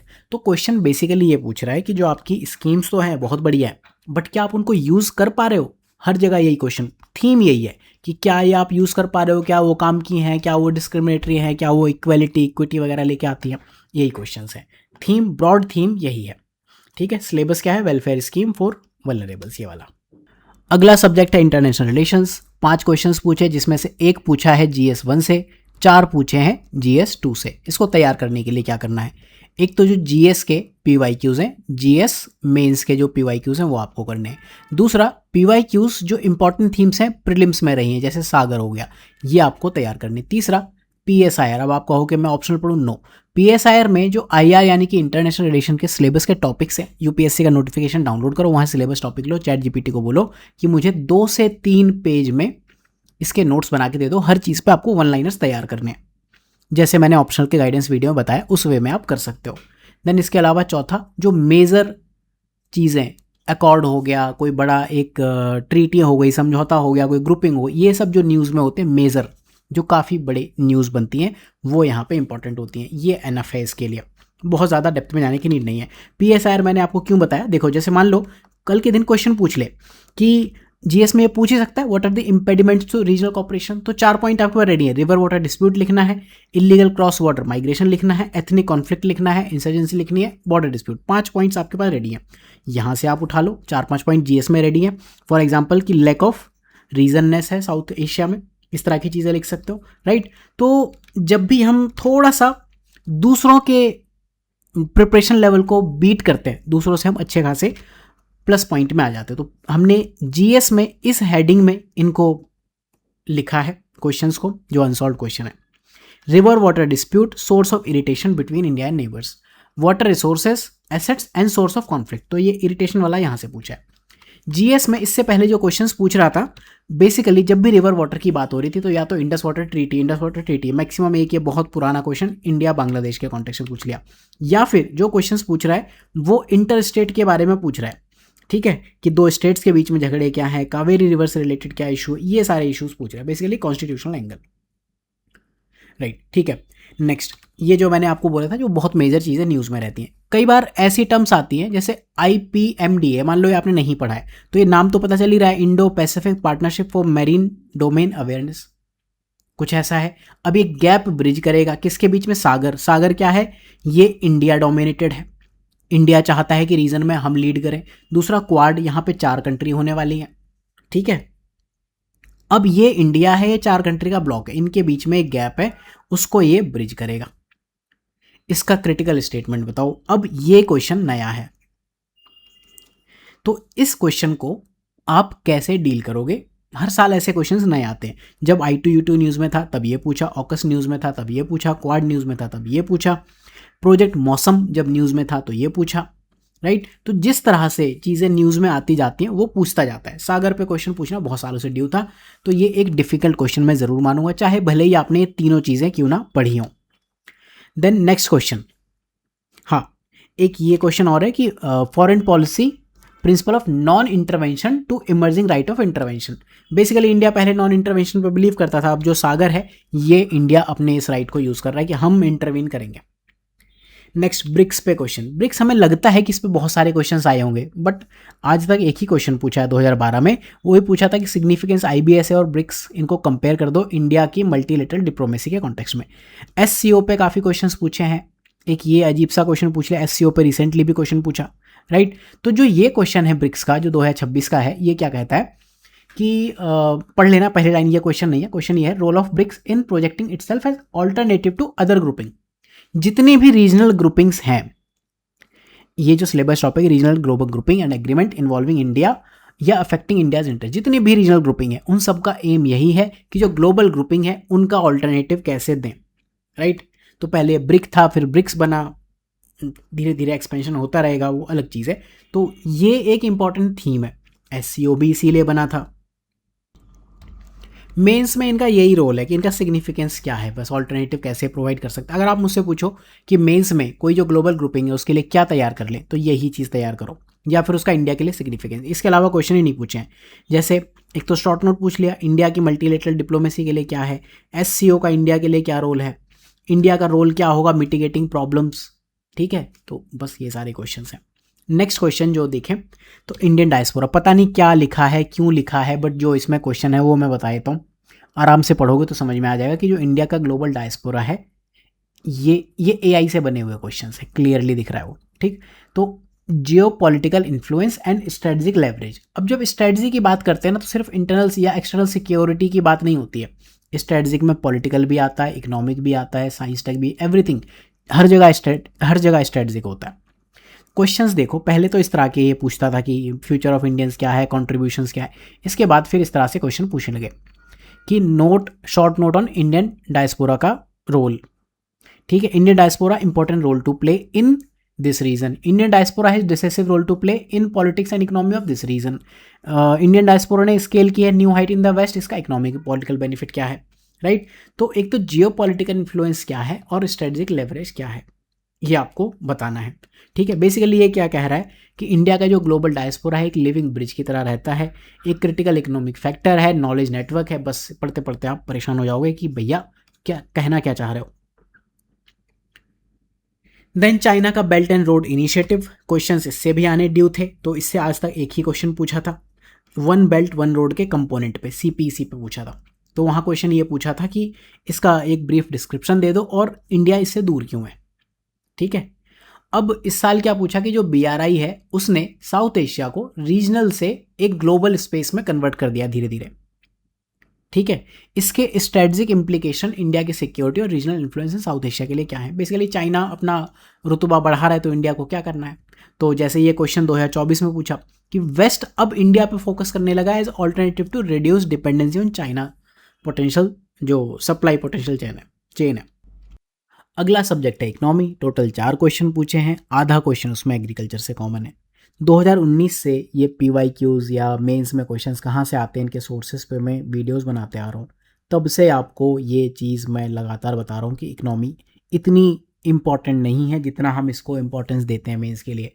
4 क्वेश्चन हैं, एक क्वेश्चन इंक्लूसिव ग्रोथ से आता है, 2 क्वेश्चन सर्वे से आते हैं जो इतने इंपॉर्टेंट होते हैं या इतने प्रोमिनेंट होते हैं जो न्यूज़ में रहते ही रहते हैं, आप कर लोगे। एक आधा क्वेश्चन कई बार प्रीलिम्स से रिपीट हो जाता है, और अगर कोई टैक्स पॉलिसी कुछ इस टाइप की चीज़ न्यूज़ में है तो वो पूछ लेगा। जैसे इकोनॉमी से इस साल प्री का ये क्वेश्चन रिपीट कर दिया, इस साल आप प्री दे के आए हो सीबीडीसी डिजिटल करेंसी, तो ये पूछ लिया। इससे पहले रिलेटेड क्वेश्चन ये आपके स्क्रीन पर है, GS4 में भी पूछ चुका है ये क्वेश्चन, राइट। अगला क्वेश्चन जो है कि फाइनेंशियल इंक्लूजन इंटीग्रल पार्ट है सोशल एंड इकोनॉमिक इंक्लूजन का, कंट्री लाइक इंडिया। ठीक है, फाइनेंशियल इंक्लूजन सोशल का पार्ट है और इकोनॉमिक का, ये सोशल वाला नहीं पूछा। Significance of financial inclusion in economic growth, inclusive growth, inclusiveness और सस्टेनेबिलिटी दोनों चीज़ों को लेके आती है। तो बेसिकली जो इंक्लूसिव ग्रोथ है उसके 3 मेन फैक्टर हैं। ठीक है, एक फाइनेंस पैसा, एक होता है सोशल, एक होता है इकोनॉमिक। वेबर ने पॉलिटिकल भी कहा था, लेकिन पॉलिटिकल पावर होना फाइनेंशियल इंक्लूजन नहीं है। इंसान के लिए ये 3 चीज़ें, financial inclusion, social inclusion, economic inclusion, मिला के इंक्लूसिव ग्रोथ के 3 इंपॉर्टेंट प्लेयर बनाती हैं। ठीक है, तो इस तरह से आप देखोगे इस टॉपिक से लगभग हर साल क्वेश्चन पूछा, 26, 25, 24, 23 में नहीं दिख रहा है, 22, देन 21, 20, 19 में 2 क्वेश्चन, राइट। इस तरह से और देख लो, ये साल लगभग हर साल क्वेश्चन पूछ रहा है। ठीक है, तो एक क्वेश्चन इकोनॉमी से फिक्स है। दूसरा इन्होंने जो पार्ट पूछा है कि usefulness of RBI financial inclusion index. जब इस तरह के फालतू इंडेक्स पूछ लेना, उनके आंसर ये यूजफुल है। आप सोचो फाइनेंशियल इंक्लूजन इंडेक्स क्या करता होगा, जो आप सोचोगे वही करता है। मेंस में एक चीज़ होती है, प्री में जब हम एलिमिनेशन करते हैं, हम क्या कहते हैं, प्री में मान लो लिखा है कि ऑल वर्ड्स आर पॉइजनस, मैं कहूँगा नहीं, ऑल तो नहीं है। तो मेंस में भी आपको ये कहना है कि आरबीआई का फाइनेंशियल इंक्लूजन, अच्छा ठीक है, ये लोगों को 0 से लेके 100%, मान लो मुझे नहीं पता 1 से 100 है या 0 से 100 है, मैं लिख देता हूँ परसेंटेज चेक करता है कि लोगों की ग्रोथ कितनी हुई ओवर द ईयर। ठीक है, जो रूरल अर्बन गैप है उसको मेज़र करने में यूज़फुल है। तो इस तरह की चीज़ें हैं। अगर नहीं आता तो लिखो, आता है तो बहुत बढ़िया चीज़ है, डायरेक्ट आपके लिए हिट है क्वेश्चन। नेक्स्ट क्वेश्चन जो है इसमें इकोनॉमी में, स्टार्टअप एक ऐसी थीम है जो इकोनॉमिक सर्वे हो, करंट अफेयर्स हो, आज की दुनिया जब से शार्क टैंक आ गया तब से तो ये लगातार न्यूज़ में है। ठीक है, तो ये कुछ रिलेटेड क्वेश्चंस हैं। टॉपिक यही है, mobilisation of resources, growth, development and employment. Mobilisation of resources and employment का पार्ट है। तो स्टार्टअप एंटरप्रेन्योरशिप प्रमोट करते हैं, इनोवेशन, एम्प्लॉयमेंट, ये बताना है कैसे है। 15 नंबर में है, तो 15 नंबर में एक पार्ट में तो ये 2 पॉइंट आप बताओगे। Discuss global and domestic challenges in their working and suggest suitable measures to overcome these challenges. ठीक है, कितने क्वेश्चन पूछे हैं, 1, 2, 3, 4, 5, 6 क्वेश्चन पूछे हैं। ठीक है, 2.5 नंबर ईच, बस समझ लो। जब चैलेंजेस पूछे किसी चीज़ के और मेजर्स पूछे तो हमेशा ट्राई करो कि चैलेंजेस और मेजर्स यहाँ ऐसे टेबल में बना दो, क्योंकि वही चैलेंज है, उसी का मेजर्स आपको बताने। कुछ सिमिलर क्वेश्चन ये हैं, बट स्टार्टअप से पहले कोई क्वेश्चन नहीं पूछा। Scheme I think make in India पहले पूछा हुआ है, राइट। ठीक है, नेक्स्ट क्वेश्चन। इस क्वेश्चन को अभी मैं WTO के कॉन्टेक्स्ट में यहाँ पे आपको शो कर रहा हूँ। ये क्वेश्चन 2 पार्ट है। पहला पार्ट है जो WTO से, दूसरा पार्ट WTO से रिलेटेड है। पहला है different type of subsidy and support government of India to agriculture sector. ये क्वेश्चन है 2023 का, बहुत रिसेंट क्वेश्चन है, ये पूछा है। एंड इश्यूज WTO में क्या है, एग्रीकल्चर सब्सिडी। दूसरी थीम जो है जहां ये क्वेश्चन आता है, सब्सिडी एंड MSP। सिलेबस पढ़ो, issues related to direct and indirect farm subsidy and minimum support prices. Synopsis है, साइन एग्जाम, ये UPSC ने लिखा, ये हमने लिख दिया। तो ये क्वेश्चंस हैं गवर्नमेंट के, जो DBT स्कीम है ये पूछा है, MSP, ये सारे क्वेश्चंस हैं, ये सब इससे पूछे हुए हैं। ठीक है, तो सब्सिडी से रिलेटेड 2 तरह के क्वेश्चंस बनते हैं। एक, डायरेक्ट और इनडायरेक्ट सब्सिडी आपको पता होनी चाहिए। दूसरा, WTO में उनका मुद्दा क्या है, दैट्स इट, इतना ही है। तो ये क्वेश्चन वो है जो एग्रीकल्चर से कॉमन है। नेक्स्ट सब्जेक्ट है साइंस टेक। टोटल क्वेश्चन है 4 एंड एक क्वेश्चन है एप्लीकेशन ऑफ बायोटेक्नोलॉजी पे, जो कि यहाँ भी फार्मर के कॉन्टेक्स्ट में एप्लीकेशन पूछी है। पेरिशेबल क्रॉप को कैसे सेव कर सकते हैं, फार्मिंग के कॉन्टेक्स्ट में 2019 में पूछा। 2004 में एप्लीकेशन ऑफ बायोटेक्नोलॉजी पूछा इन जनरल। एंड उससे पहले, बहुत पहले, हमारे पैदा होने के पहले इन्होंने पूछा था कि ऐसे क्या भयंकर तगड़े चेंजेस ले आएगा health, energy, food and agriculture. तो ये क्वेश्चन पूछा है। ये एक इंपॉर्टेंट थीम है, आई बिलीव कि आप सब कर लेते होंगे। ठीक है, then as a nuclear scientist इस तरह के क्वेश्चन देख के जो खुशी मिलती है वो मैं आपको शब्दों में बयान नहीं कर सकता। FBR, इंडिया का जो 3 स्टेज न्यूक्लियर प्रोग्राम है, होमी जहांगीर भाभा का जो विज़न है, पता नहीं कब होगा कंप्लीट, कौन सी सरकार इतना डंडा कर देगी कि करो करो, अदरवाइज सुस्त चाल से ये पूरा प्रोग्राम चल रहा है। मोदी जी ने इस बार इस पे हाथ रख दिया क्रिटिकलिटी पे, तो ये न्यूज़ बन गई बहुत बड़ी और ये न्यूज़ में आ गया। एज अ न्यूक्लियर साइंटिस्ट मैं आपको किसी दिन समझाऊंगा कि क्रिटिकलिटी की वैल्यू क्या होती है किसी रिएक्टर में, अदरवाइज नेट पे सर्च कर लो, एक आइडिया तो लग जाएगा। क्वेश्चन पूछ रहा है कि first breeder reactor, second stage and thermal nuclear reactor, first stage, इनमें डिफरेंस क्या है। ठीक है, और एक तो एक क्रिटिकलिटी है, वो जो FBR बना हुआ है, PFBR कहते हैं, प्रोटोटाइप मिला के PFBR एटकल पक्कम, क्रिटिकलिटी की मीनिंग बता दो।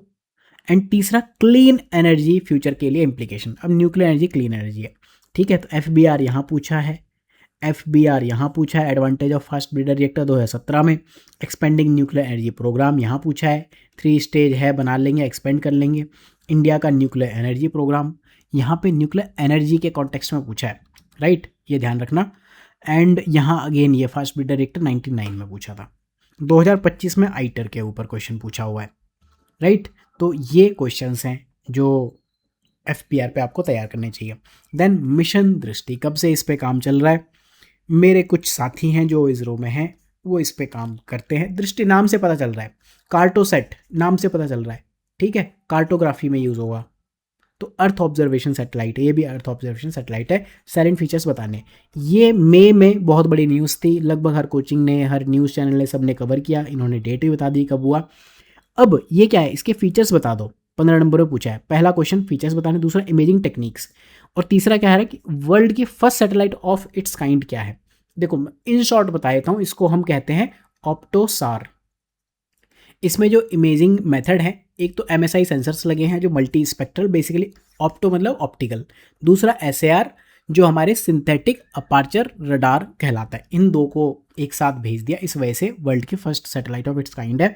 बाकी इसमें जो भी है आपने आई बिलीव पढ़ा होगा, ठीक है। बाकी जो भी स्पेस टेक्नोलॉजी में चीज़ें न्यूज़ में रहती है, मून मिशन, IRNSS, चंद्रयान 1-2, गगन, नेशनल सैटेलाइट सिस्टम, अंतरिक्ष, देन इसके पहले भी ये इंडिया का ओन स्पेस स्टेशन, ये 2019 का क्वेश्चन है। ये इतने क्वेश्चंस पूछे हुए हैं स्पेस में, जो इंडिया के स्पेस प्रोजेक्ट्स हैं, ठीक है। देन आर्टिफिशियल इंटेलिजेंस, इसमें एजेंटिक AI पूछ लिया। अच्छा, आपको लगता है AI बहुत नई चीज़ है? UPSC ने देखो पहला क्वेश्चन कब पूछा है, 1990 में, short note on AI, 2 number. अगला क्वेश्चन 91 में पूछा कि AI होता क्या है एंड प्रोस्पेक्ट्स बता दो। उस टाइम पे AI को लोग वैसे रोबोटिक्स से ज़्यादा कंफ्यूज करते थे। DAE में रिसर्च चल रही थी AI, सुपर कंप्यूटर, इन सब के बारे में, 2013 से कुछ समय तक मैं उनका पार्ट था, तो हमारे लिए आज बिजनेस करना थोड़ा इजी है, बेसिक्स पता होना एक अच्छी चीज़ है। एजेंटिक AI आप पढ़ते हो कि मतलब ठीक है, आपने अपना एजेंट बिठा दिया, आप भी काम नहीं करोगे, AI ऑफ AI, ठीक है। तो इसकी एप्लीकेशन बता दो।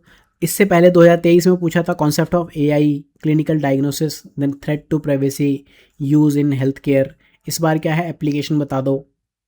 देन रिस्क, चैलेंजेस, ये सब पूछा है, ठीक है। यहाँ भी थ्रेट मतलब उस टाइप का ही पूछा हुआ है। इस तरह से क्वेश्चंस पूछ रहा है। अगला टॉपिक है डिजास्टर मैनेजमेंट। बेसिकली इन्वायरमेंट से टोटल 4 क्वेश्चंस पूछता है UPSC, कई बार 3 भी पूछ लेता है, कई बार 1 डिजास्टर मैनेजमेंट से पूछता है, कई बार 2, टोटल 4 क्वेश्चन ब्रॉडली इन्वायरमेंट से होते हैं। इस बार 2 क्वेश्चन पूछे डिजास्टर मैनेजमेंट, एंड दोनों की थीम यही रहेगी कि डिजास्टर एंड डिजास्टर मैनेजमेंट। तो यहाँ आपको जो हमारा अनसॉल्व्ड PYQ का डॉक्यूमेंट है वहाँ मिल जाएगा। क्वेश्चन 2 पूछे, पहला पूछा है कि rapid infrastructure development and disaster risk reduction, इनमें कॉन्ट्राडिक्शन क्या आता है, इकोलॉजिकली सेंसिटिव एरियाज। बेसिकली जो इकोनॉमी वर्सेस एनवायरनमेंट की डिबेट चलती है, उसी से रिलेटेड ये क्वेश्चन है। अच्छा, डिजास्टर रिस्क रिडक्शन, DRR पे यहाँ क्वेश्चन पूछा है, यहाँ पूछा, ठीक है। सेंडाई फ्रेमवर्क वही से उसी कॉन्टेक्स्ट में पूछा है, ठीक। तो ये क्वेश्चन थोड़ा अप्लाइड है, आप सोच के लिखोगे, कर दोगे कि कॉन्ट्राडिक्शन है। जैसे मान लो इकोलॉजिकली फ्रेगाइल एरिया है, इकोलॉजिकली सेंसिटिव एरिया है, वहाँ पे आपको इंफ्रास्ट्रक्चर डेवलप भी करना है, मान लो हिमालयाज है, आपको बॉर्डर रोड्स भी बनानी है, लेकिन साथ में डिजास्टर रिस्क रिडक्शन पे भी काम करना है। तो एक ट्रेड ऑफ है, कुछ आप पाने के लिए कुछ चीज़ के साथ ट्रेड करते हो, राइट। तो इसको कैसे मैनेज कर सकते हैं आपको बताना है, ठीक है। एंड एज एन एडमिनिस्ट्रेटर, जो इस बार के GS4 में टाइप के क्वेश्चन पूछे हैं वो इधर भी है। तो ये क्या है, जब जब हम ये करते हैं तो ऐसा नहीं कि आंख बंद करके कहीं भी कर दिया, उसके लिए होता है vulnerability and risk assessment for pre disaster management. अगर ये चीज़ ओके हो जाती है तो हो जाएगा, अदरवाइज एनजीटी में केस चला जाता है। अब मान के चलो इस तरह के सारे जो भी प्रोजेक्ट्स हैं एक बार एनजीटी में ज़रूर जाते हैं, बट जो बॉर्डर एरिया वाले हैं वो गवर्नमेंट ने बिल्कुल फास्ट ट्रैक किए हुए हैं। इस गवर्नमेंट में कुछ प्रोग्रेस इस एरिया में तो ज़रूर दिखेगी आपको।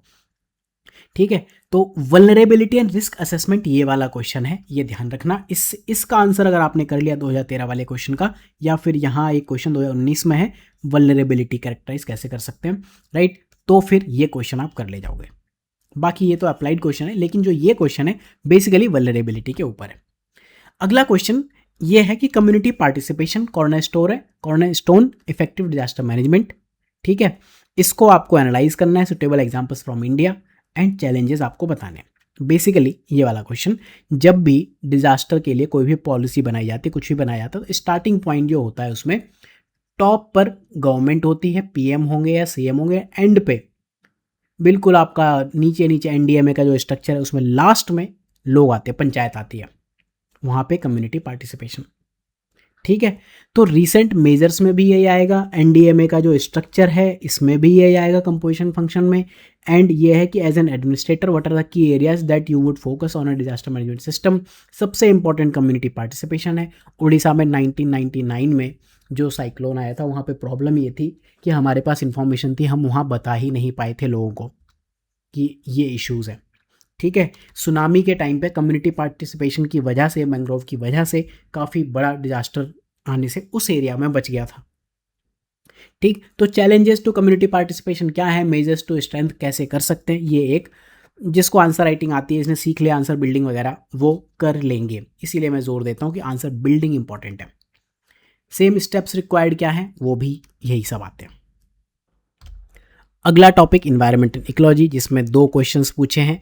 पहला क्वेश्चन है कुनमिंग मॉन्ट्रियल, 2022 की ये थीम है, तब से क्वेश्चन ड्यू है, अब पूछ लिया। तो इन्वायरमेंट में ये एक इशू है, जैसे सेंडाई वाला भी हमने डिजास्टर मैनेजमेंट में देखा था, पुराना क्वेश्चन पूछ लिया।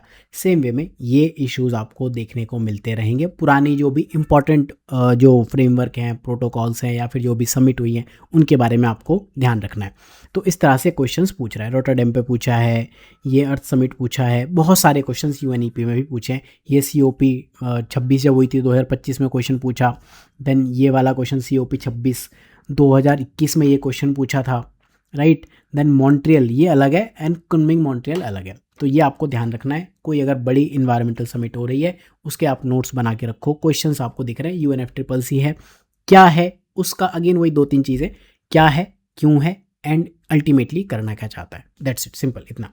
अगला क्वेश्चन है, PIB का आर्टिकल है इस साल का, सॉलिड वेस्ट मैनेजमेंट रूल्स पढ़े आपने होंगे, 2026 में क्या नए रूल्स आए हैं, ये क्वेश्चन पूछ लिया। तो ये क्या है, गवर्नमेंट पॉलिसी फ्रेमवर्क, ये तो वो हो गया। Challenges to social solid waste management, impediments in solid waste, तो ये चैलेंजेस और इम्पेडिमेंट्स एक ही चीज़ हो गई, ये रिपीटेड क्वेश्चन है। Special component of urban solid waste management, ये एक टॉपिक होता है, use and throw away culture, ये सॉलिड वेस्ट मैनेजमेंट से जुड़ा हुआ है। साथ में इसमें आपको केस स्टडी देनी है, सक्सेस या फेलियर दिल्ली और इंदौर की। इंदौर का आप लगातार पढ़ते रहते होगे, न्यूज़ में लगातार आता है, और दिल्ली का भी लगातार न्यूज़ में पढ़ते रहते होगे, तो ये वो क्वेश्चन है। अगला सब्जेक्ट है इंटरनल सिक्योरिटी। 4 क्वेश्चन GS 3 में पूछे, 1 क्वेश्चन GS 4 में भी पूछा। पैटर्न वही है, PYQs। दूसरा, जो भी न्यूज़ में मेजर एक्ट, बिल, पॉलिसी या फिर रूल्स रेगुलेशन वगैरह आते हैं वो, दैट्स इट, इतना ही है इंटरनल सिक्योरिटी के लिए। तो जो पहला क्वेश्चन पूछा है, थीम रिपीटेड है, 2 पार्ट है इस क्वेश्चन के। पहले पार्ट में पूछता है फेक न्यूज़ एंड डिसइंफॉर्मेशन कैसे इंटरनल सिक्योरिटी के लिए एक थ्रेट है। सिलेबस में यहाँ फिट होता है क्योंकि इंटरनल सिक्योरिटी से रिलेट कर दिया, इस वजह से हम इसे फिट करेंगे। Challenges to internal security through communication network, role of media and social networking site. Related questions आपकी स्क्रीन पर है। इंटरनेट और social media non state actor कैसे यूज़ कर रहे हैं। दूसरा, सोशल नेटवर्किंग साइट के सिक्योरिटी इंप्लीकेशंस क्या हैं, राइट। अब ये जो IT रूल्स हैं 2021 के, आप कहोगे 2026 में क्यों पूछ लिया, क्योंकि आई बिलीव कि 2026 फरवरी में इसके ऊपर एक नोटिफिकेशन आया था, तो ये न्यूज़ में आ गया। फेक न्यूज़ अपने आप में एक बड़ा मुद्दा रहा है UPSC के लिए। सेक्शन 66A 2013 का अगर आपको पता है तो ठीक है, नहीं पता तो श्रेया सिंघल केस एक बार पढ़ लेना, तब ये IT एक्ट पे क्वेश्चन पूछा था।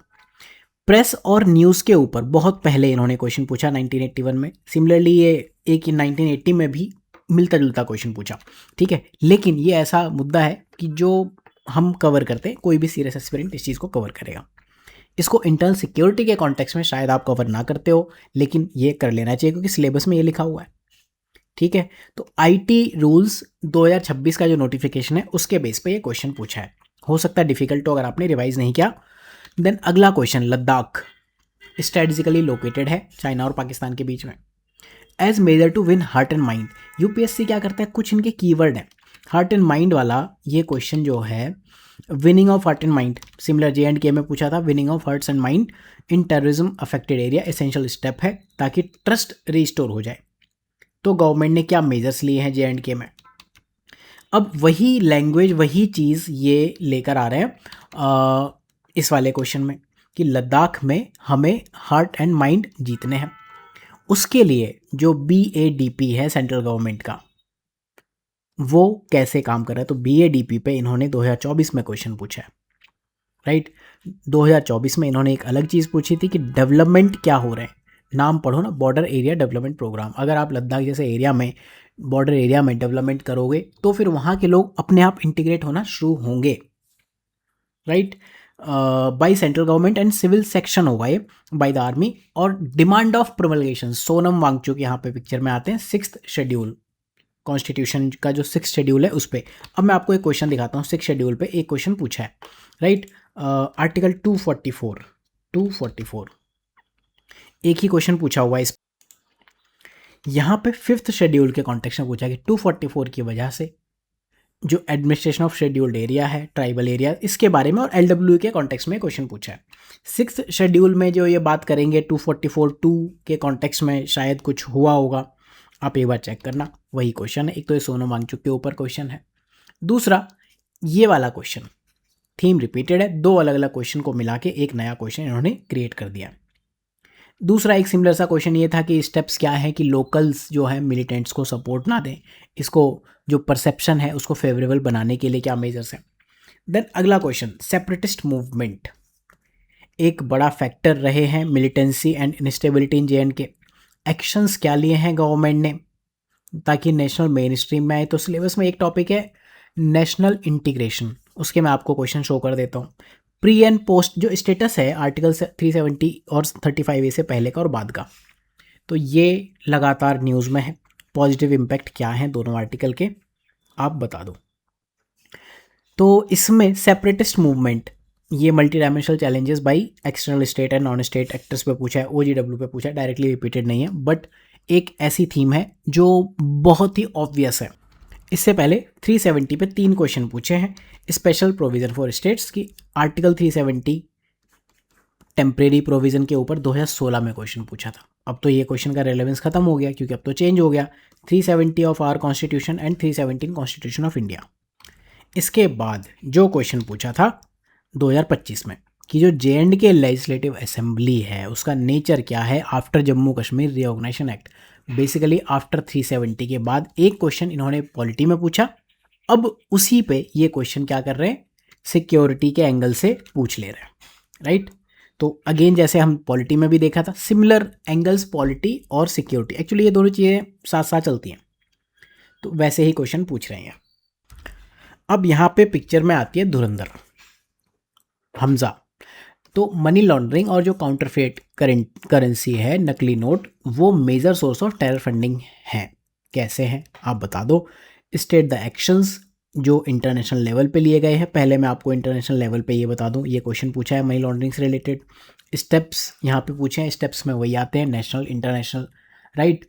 देन FATF आपके इंटरनेशनल पे आ जाएगा। तो बेसिकली जो यहाँ से पार्ट है ये पूरा इंटरनेशनल जो हम रोल्स पढ़ते हैं, इंटरनेशनल एजेंसीज़ का roles and overall international level पे क्या क्या काम किया गया वो। एंड जो फर्स्ट क्वेश्चन है counterfeit currency and money laundering major source of terror funding है। तो ये एक क्वेश्चन मैं आपको शो करता हूँ यहाँ पर। इन्होंने पहले पूछा था major sources of terror funding, इसके जस्ट नीचे ये क्वेश्चन है। और एक और क्वेश्चन जो GS4 में पूछा है, क्वेश्चन नंबर 2B कि नेशनल सिक्योरिटी कैसे बैलेंस की जा सकती है कंसर्न्स ऑफ ह्यूमन राइट्स से। तो आप ये देखो, दो थीम, सिक्योरिटी और ह्यूमन राइट्स। जहाँ भी नेशनल सिक्योरिटी की या एनवायरनमेंट की बात आएगी वहाँ ह्यूमन राइट एक्टिविस्ट पहले आ जाते हैं। जैसे न्यूक्लियर से रिलेटेड कोई बात है, ये लोग पहले आ जाएंगे। जैसे यूएपीए को अपोज किसने किया? ह्यूमन राइट्स ऑर्गेनाइजेशन ने। ह्यूमन राइट्स ऑर्गेनाइजेशन जो एक्टिविस्ट हैं वो एएफएसपीए में भी चले गए, राइट। तो ये एक मेजर इन्होंने एथिकल एंगल पे क्वेश्चन पूछ लिया। तो GS4 में जो क्वेश्चंस हैं, GS 1 to 3 में जो आपकी थीम्स चली आ रही हैं, उन्हीं का एक डिफरेंट एंगल देके आपको आंसर लिखना होता है। आखिरी सब्जेक्ट है इस साल का GS4, जिसमें टोटल 13 क्वेश्चन है पार्ट ए में। इसमें हमने -1 क्वेश्चन करके वो डाल दिया था नेशनल सिक्योरिटी और ह्यूमन राइट्स वाला, जो कि हमने इंटरनल सिक्योरिटी में डाल दिया। +1 हम एक GS2 से क्वेश्चन लाए हैं, ट्रांसपेरेंसी एंड करप्शन वाला, ठीक है। इस बार के पेपर में जैसे GS1 में हमने देखा ऑप्शनल का बोलबाला है, सेम वे में GS4 में इशू ये है कि सेक्शन ए भी केस स्टडी सा है, सेक्शन बी भी केस स्टडी ऐसा है। रिपीटेशन ले दे के दो क्वेश्चंस में मुझे दिखा एथिक्स में, हालांकि हमेशा से एथिक्स में यही रहा है, बहुत नया पेपर है एंड चीज़ें इवॉल्व होनी बाकी है, बट बीच में आ गया AI तो थोड़ी प्रॉब्लम है। GS2 का ये क्वेश्चन है ट्रांसपेरेंसी एंड अकाउंटेबिलिटी। ये सिर्फ करप्शन को कंट्रोल करने के बारे में नहीं है, बल्कि ट्रस्ट ऑफ स्टेक होल्डर के बारे में भी है। तो इस टॉपिक को, जो GS2 और GS4 के टॉपिक्स हैं, इनको हमने एक साथ मर्ज कर दिया। क्वेश्चंस टोटली ये पूछे, RTI पे पूछे हैं मैक्सिमम। लास्ट दो क्वेश्चन, एक तो ये जो अभी 2026 वाला है, एंड एक ये पूछा था कि जो आज के डेवलपमेंट मॉडल है, डिसीजन मेकिंग और प्रॉब्लम सॉल्विंग, ये सोर्स ऑफ इन्फॉर्मेशन के पास नहीं है, ठीक है। कोई रिपीटेशन नहीं है, बस मैं आपको दिखा रहा हूँ ट्रेंड कैसा है इसमें। देन नेक्स्ट क्वेश्चन, पहले मैं आपको वो दिखा देता हूँ जो थोड़ा सा रिपीटेड है। क्वेश्चन नंबर 5B, ये वाला। इंटरनेशनल रिलेशन में एथिकल कंसिडरेशंस स्ट्रेटजिक इंटरेस्ट से नीचे रहते हैं। एथिकल कंसिडरेशन बाद में आते हैं, नेशन के स्ट्रेटजिक इंटरेस्ट पहले रहते हैं। तो ये क्वेश्चन रिपीटेड कहाँ से है? देखो, ये था क्वेश्चन 2015 में पूछा था कि इंटरनेशनल लेवल पे जो बायलैटरल रिलेशन है ज़्यादा कंट्रीज़ के, वो क्या है? खुद के इंटरेस्ट को प्रमोट करने पे ज़्यादा ध्यान देते, दूसरे के इंटरेस्ट के लिए कोई मतलब नहीं है, ठीक है। एथिकल कंसिडरेशन कैसे हेल्प कर सकते हैं ऐसी टेंशन को रिजॉल्व करने में? कोई तरीका नहीं है, कोई सॉल्व नहीं करता। बेसिकली रियलिस्टिक अगर आप देखो तो एथिक्स का IR में कोई मेजर रोल नहीं है, सिर्फ ड्रामेबाजी ज़्यादा चलती है। ये वही क्वेश्चन पूछा है, ठीक है। एक तो ये रिपीटेशन है। दूसरा एक बहुत ही इंटरेस्टिंग रिपीटेशन है, जो ये नोशन ऑफ ट्रस्टीशिप है, गांधी का कॉन्सेप्ट है, ठीक है। तो क्वेश्चन तो नया है, बट इसको मैं क्यों कह रहा हूँ रिपीटेड? एक बुक थी जब मैं छोटा था, घर पे रखी हुई थी, गांधी, नेहरू एंड टैगोर, एंड उसका एक नया वर्जन आया था, गांधी, नेहरू, टैगोर एंड अम्बेडकर। तो वहाँ ये सब ट्रस्टीशिप वगैरह मैंने फर्स्ट टाइम देखा था, समझ तो कुछ आता नहीं था। तो नेहरू और गांधी कुछ चीज़ों में एक दूसरे से अलग थे, लेकिन जैसे गांधी का जो ट्रस्टीशिप है, जवाहरलाल नेहरू भी उस पर बिलीव करते थे, बट उनके गांधी से थोड़े से मतभेद भी रहते होंगे। तो ये लाइन नेहरू की कही हुई है कि बहुत सारे इंग्लिशमैन ऐसे हैं कि जो ट्रस्टी ऑफ इंडिया खुद को कंसीडर करते हैं, लेकिन फिर भी उन्होंने हमारे देश के साथ क्या कर दिया है, ठीक। तो उन्होंने बस वो अप्लाई कर दिया था, कोई रिलेशन नहीं, बस ट्रस्टीशिप ऐसी चीज़ है जो आपने पहली बार नहीं सुनी होगी, पहले से पता होना चाहिए। अब अगर आपको ये पता है, जब अगर नेहरू अप्लाई कर सकते तो आप एग्जाम में अप्लाई कर दो। अब इस टॉपिक में ये है मोरल थिंकर्स एंड फिलोसफर्स, वो वाला है। गांधी, नेहरू एंड टैगोर में ये जो क्वेश्चन है मोस्टली GS1 के, जैसे टैगोर वाले जो क्वेश्चन हैं सब ये GS1 के। अच्छा, मेरे से रहा नहीं गया, मैंने बिल्कुल भी अपने नोट्स की बड़ाई नहीं करी। मैं आपको कुछ क्वेश्चंस दिखाना चाहता हूँ, जैसे सिविल डिसोबीडियंस। ये काफ़ी पुराने नोट्स है, ये तब बनाए थे जब मैं प्रिपेयर कर रहा था। शाहीन बाग की फ़ोटो है इसमें, अभी की जंतर मंतर वाली तो है भी नहीं। तो गांधी जी की फ़ोटो है, अन्ना हजारे ये वाली। तो ये मैंने लिखा था। इनफैक्ट गांधी का जो ट्रस्टीशिप का मॉडल है वो यहाँ पर मिलेगा, गांधीयन एथिक्स इसमें होना चाहिए। गांधीयन नॉन वायलेंस एक टॉपिक है, ये रहा डॉक्ट्रिन ऑफ ट्रस्टीशिप। बेसिकली ये वही है कि अमीर हैं, ट्रस्टीज ऑफ वेल्थ है, राइट। सारी प्रॉपर्टी भगवान की है, एक्सेस वेल्थ। बेसिकली ये सोशलिज्म का मॉडल है, अगर आपको समझ आता हो तो, ठीक। इसका यूज़ करके अगर आप कर पाओ तो बहुत बढ़िया, नहीं कर पाओ तो भी कोई बात नहीं। अब जो सिविल डिसोबीडियंस है, इसको मैंने लॉ एंड एथिक्स में क्यों डाला, पहले मैं आपको दिखाया था। सिविल डिसोबीडियंस में मैंने क्या लिखा था कि ऐसा क्या हो जाता है कि सिविल डिसोबीडियंस शुरू हो जाता है। तो जब हम लॉ पढ़ते हैं, लॉ वर्सेस एथिक्स वगैरह पढ़ते हैं, तो ये इनमें कंडीशन है। कि law basically rules and regulation है, एथिक्स सेट ऑफ गाइडेंस है। अब सिविल डिसोबीडियंस में लोग क्या कहते हैं, लॉ के टाइप हैं, ठीक है। कुछ ऐसा हो जाता है कि ये आप पढ़ो, जो सिविल लॉज हैं इंसान तब तक मानता है कि जो गवर्नमेंट है वो लॉफुल है। जब ये कंडीशन एब्सेंट हो जाती है उस टाइम पे सिविल डिसोबीडियंस शुरू हो जाता है। ले देखे ये इतने ही नोट्स हैं, इससे ज़्यादा है नहीं, मुझे नहीं पता ये आपके एग्जाम में काम आएंगे या नहीं आएंगे। अब जो एक क्वेश्चन है, इंस्पायर्ड है सीजेपी प्रोटेस्ट से, एनआरकी जो चला था उससे ही बना है, रेडिकलिस्ट मूवमेंट है कि बस हम ही राज करेंगे, सड़क से संसद चलेगी, वही है ये, ठीक है। तो क्वेश्चन बहुत अजीब सा पूछा है, आप एक बार पॉज करके देख लेना, कहीं से कहीं तक कोई रिलेशन नहीं है पीवाईक्यूज में। बस क्वेश्चन ये पूछा है कि आज की जो डेमोक्रेसी है एथिकल डिलेमा को कैसे लेकर आए। सिविल डिसोबीडियंस हो तो रहा है, गवर्नमेंट को पता भी है कि सोशल जस्टिस पॉलिसीज़ के अगेंस्ट है, बट हम उसको कैसे हैंडल करें, जो आपने अभी देखा है कुछ दिन पहले मूवमेंट में, बस वही कहानी है, उसी को इन्होंने क्वेश्चन में डाल दिया। एक बार बाकी क्वेश्चंस भी क्विकली देख लेते हैं कि एक यूनिवर्सिटी प्रोफेसर है, सपोज आपने दी अपनी रिपोर्ट पीएचडी की, उसने एआई से एवेल्यूशन करके डाल दिया, कोई मॉडिफिकेशन वगैरह नहीं किए, तो उसकी अकाउंटेबिलिटी और इंटीग्रिटी दोनों क्वेश्चन में आ गए। तो टॉपिक है इंटीग्रिटी, सिलेबस में आता है aptitude and foundational values, totally new question है। अगला क्वेश्चन है कि बिजनेस हाउस वर्क कर रहा है ऐसे प्रोजेक्ट में जहां फॉरेस्ट कम्युनिटी जा सकती। केस स्टडीज़ में ये बहुत ही स्टैंडर्ड एक केस बनता है हर जगह, हर दूसरे साल ये केस आपको दिखेगा। अब आप एडमिनिस्ट्रेटिव ऑफिसर हो तो क्या करोगे, कॉन्फ्लिक्ट ऑफ इंटरेस्ट ये टॉपिक है, पब्लिक या फिर civil services values and ethics and public administration यहाँ पे आता है ये टॉपिक, राइट। देन अगला ये क्या है कि ये टॉपिक देखो कि एक इंडिजिनस ट्राइब है, उसको एक डिफॉर्मिटी मिली, एक कोई रिसर्च है, उस पर क्लिनिकल ट्रायल होने बाकी हैं, लेकिन क्या डीएम इस रिसर्च को यूज़ कर सकता है? मेरे हिसाब से तो नहीं कर सकता, सीएमओ का काम है ये, ठीक है। तो पहले तो ये topic he conflict of interest का है, राइट। बट फिर भी इसको हम मैक्सिमम डाल सकते हैं empathy, tolerance and compassion, similar सा तो नहीं कहेंगे, बट हाँ एक ऐसा ही क्वेश्चन यहाँ पे दिख रहा है कि कोई भी सिविल सर्वेंट है उसमें इंटेलेक्चुअल कॉम्पिटेंसी, एग्जाम तो निकाल लिया, बट क्या मोरल क्वालिटीज़ हैं, इम्पैथी है, कंपैशन है, ये क्वेश्चन पूछा हुआ है, राइट, ठीक है। नॉन रिपीटेड क्वेश्चन, बिल्कुल नया है। और ये मेडिकल और एडमिनिस्ट्रेटिव एथिक्स प्रॉपर एक केस स्टडी टाइप चीज़ है। 3A हम देख चुके हैं, 3B भी हम देख चुके हैं। देन ये वाला क्वेश्चन कि arms are fair when intent of bearing them is just. अब देखो एक तो नॉर्मल केस में है, दूसरा ये स्टेट के केस में अगर आप देखोगे तो थ्योरी ऑफ स्टेट हम पढ़ते हैं, एथिक्स एंड स्टेट, इसमें आएगा Machiavelli theory of state.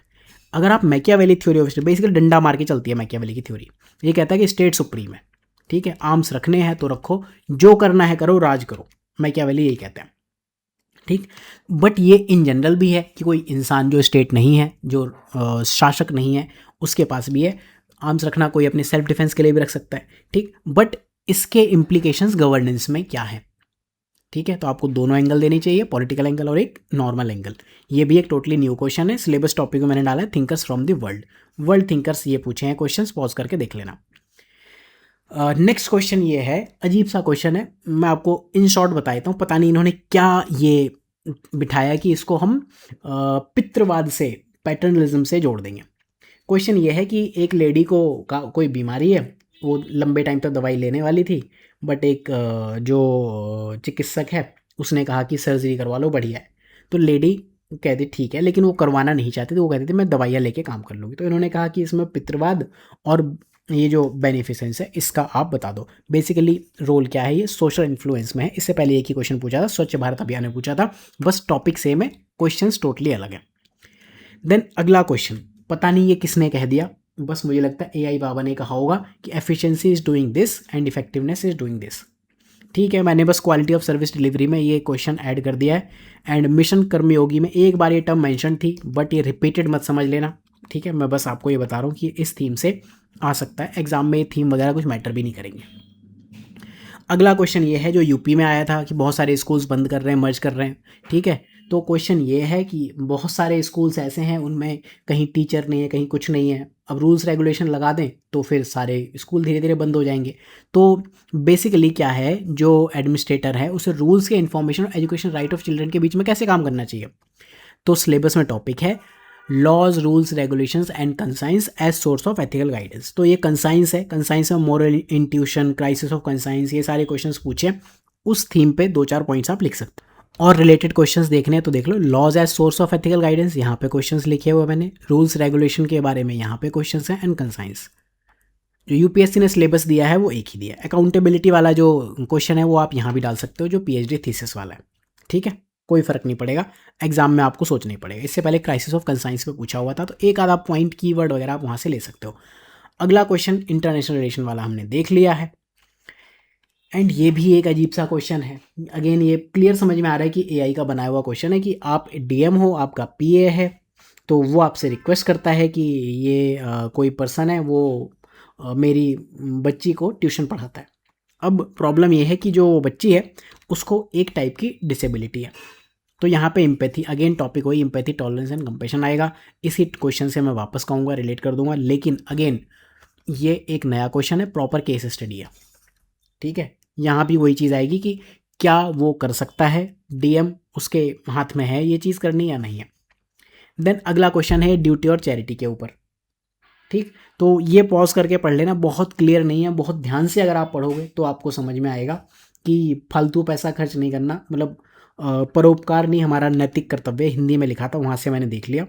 Charity पे जो क्वेश्चंस हैं वो वैसे पूछता है, ethical issues in international funding, and जो GS2 में है रोल ऑफ चैरिटेबल इंस्टीट्यूट, उससे भी इस टॉपिक का कोई लेना देना नहीं है। और जो डेडिकेशन टू पब्लिक सर्विस या ड्यूटी, इससे भी उस क्वेश्चन का कोई लेना देना नहीं है, क्योंकि जो मेरी समझ कहती है ये एक ऐसा क्वेश्चन है जो इंडिविजुअल लेवल पे पूछ रहा है आपसे।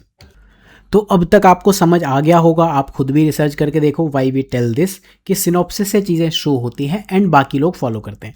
कोर्सेज में मैं आपको बस बहुत ब्रीफ में ये बता सकता हूँ, स्पेशल कोर्सेज में ये आपको एक राइट मेंस राइट कोर्स दिखेगा, जो कि लोगों ने अपने अलग अलग नाम से बना लिए हैं। दूसरा mains answer building, mother of all mains PYQ courses, यहाँ से है। एंड जो PDF मैंने यूज, ये PDF फ्री है, बट इसके लिए मैं आपसे ये 2 चीज़ें चाहता हूँ कि आप गूगल पे रेट करें, चाहे आप 1 स्टार रेटिंग दें चाहे 5 स्टार रेटिंग दें, वो ऑनेस्ट होनी चाहिए। और दूसरा, एक क्वेश्चन का, किसी भी क्वेश्चन का आंसर रेडिट पर दें जिसमें आप सिनॉप्सिस साइज के कंट्रीब्यूशन के बारे में बताएं, ऑनेस्टली बताएं, एंड ये PDF आपको फ्री मिल जाएगा। मैं ये मान के चलता हूँ कि ये वीडियो आपकी प्रिपरेशन को काफ़ी लंबे हद तक एक रीशेप करने में हेल्पफुल होगा।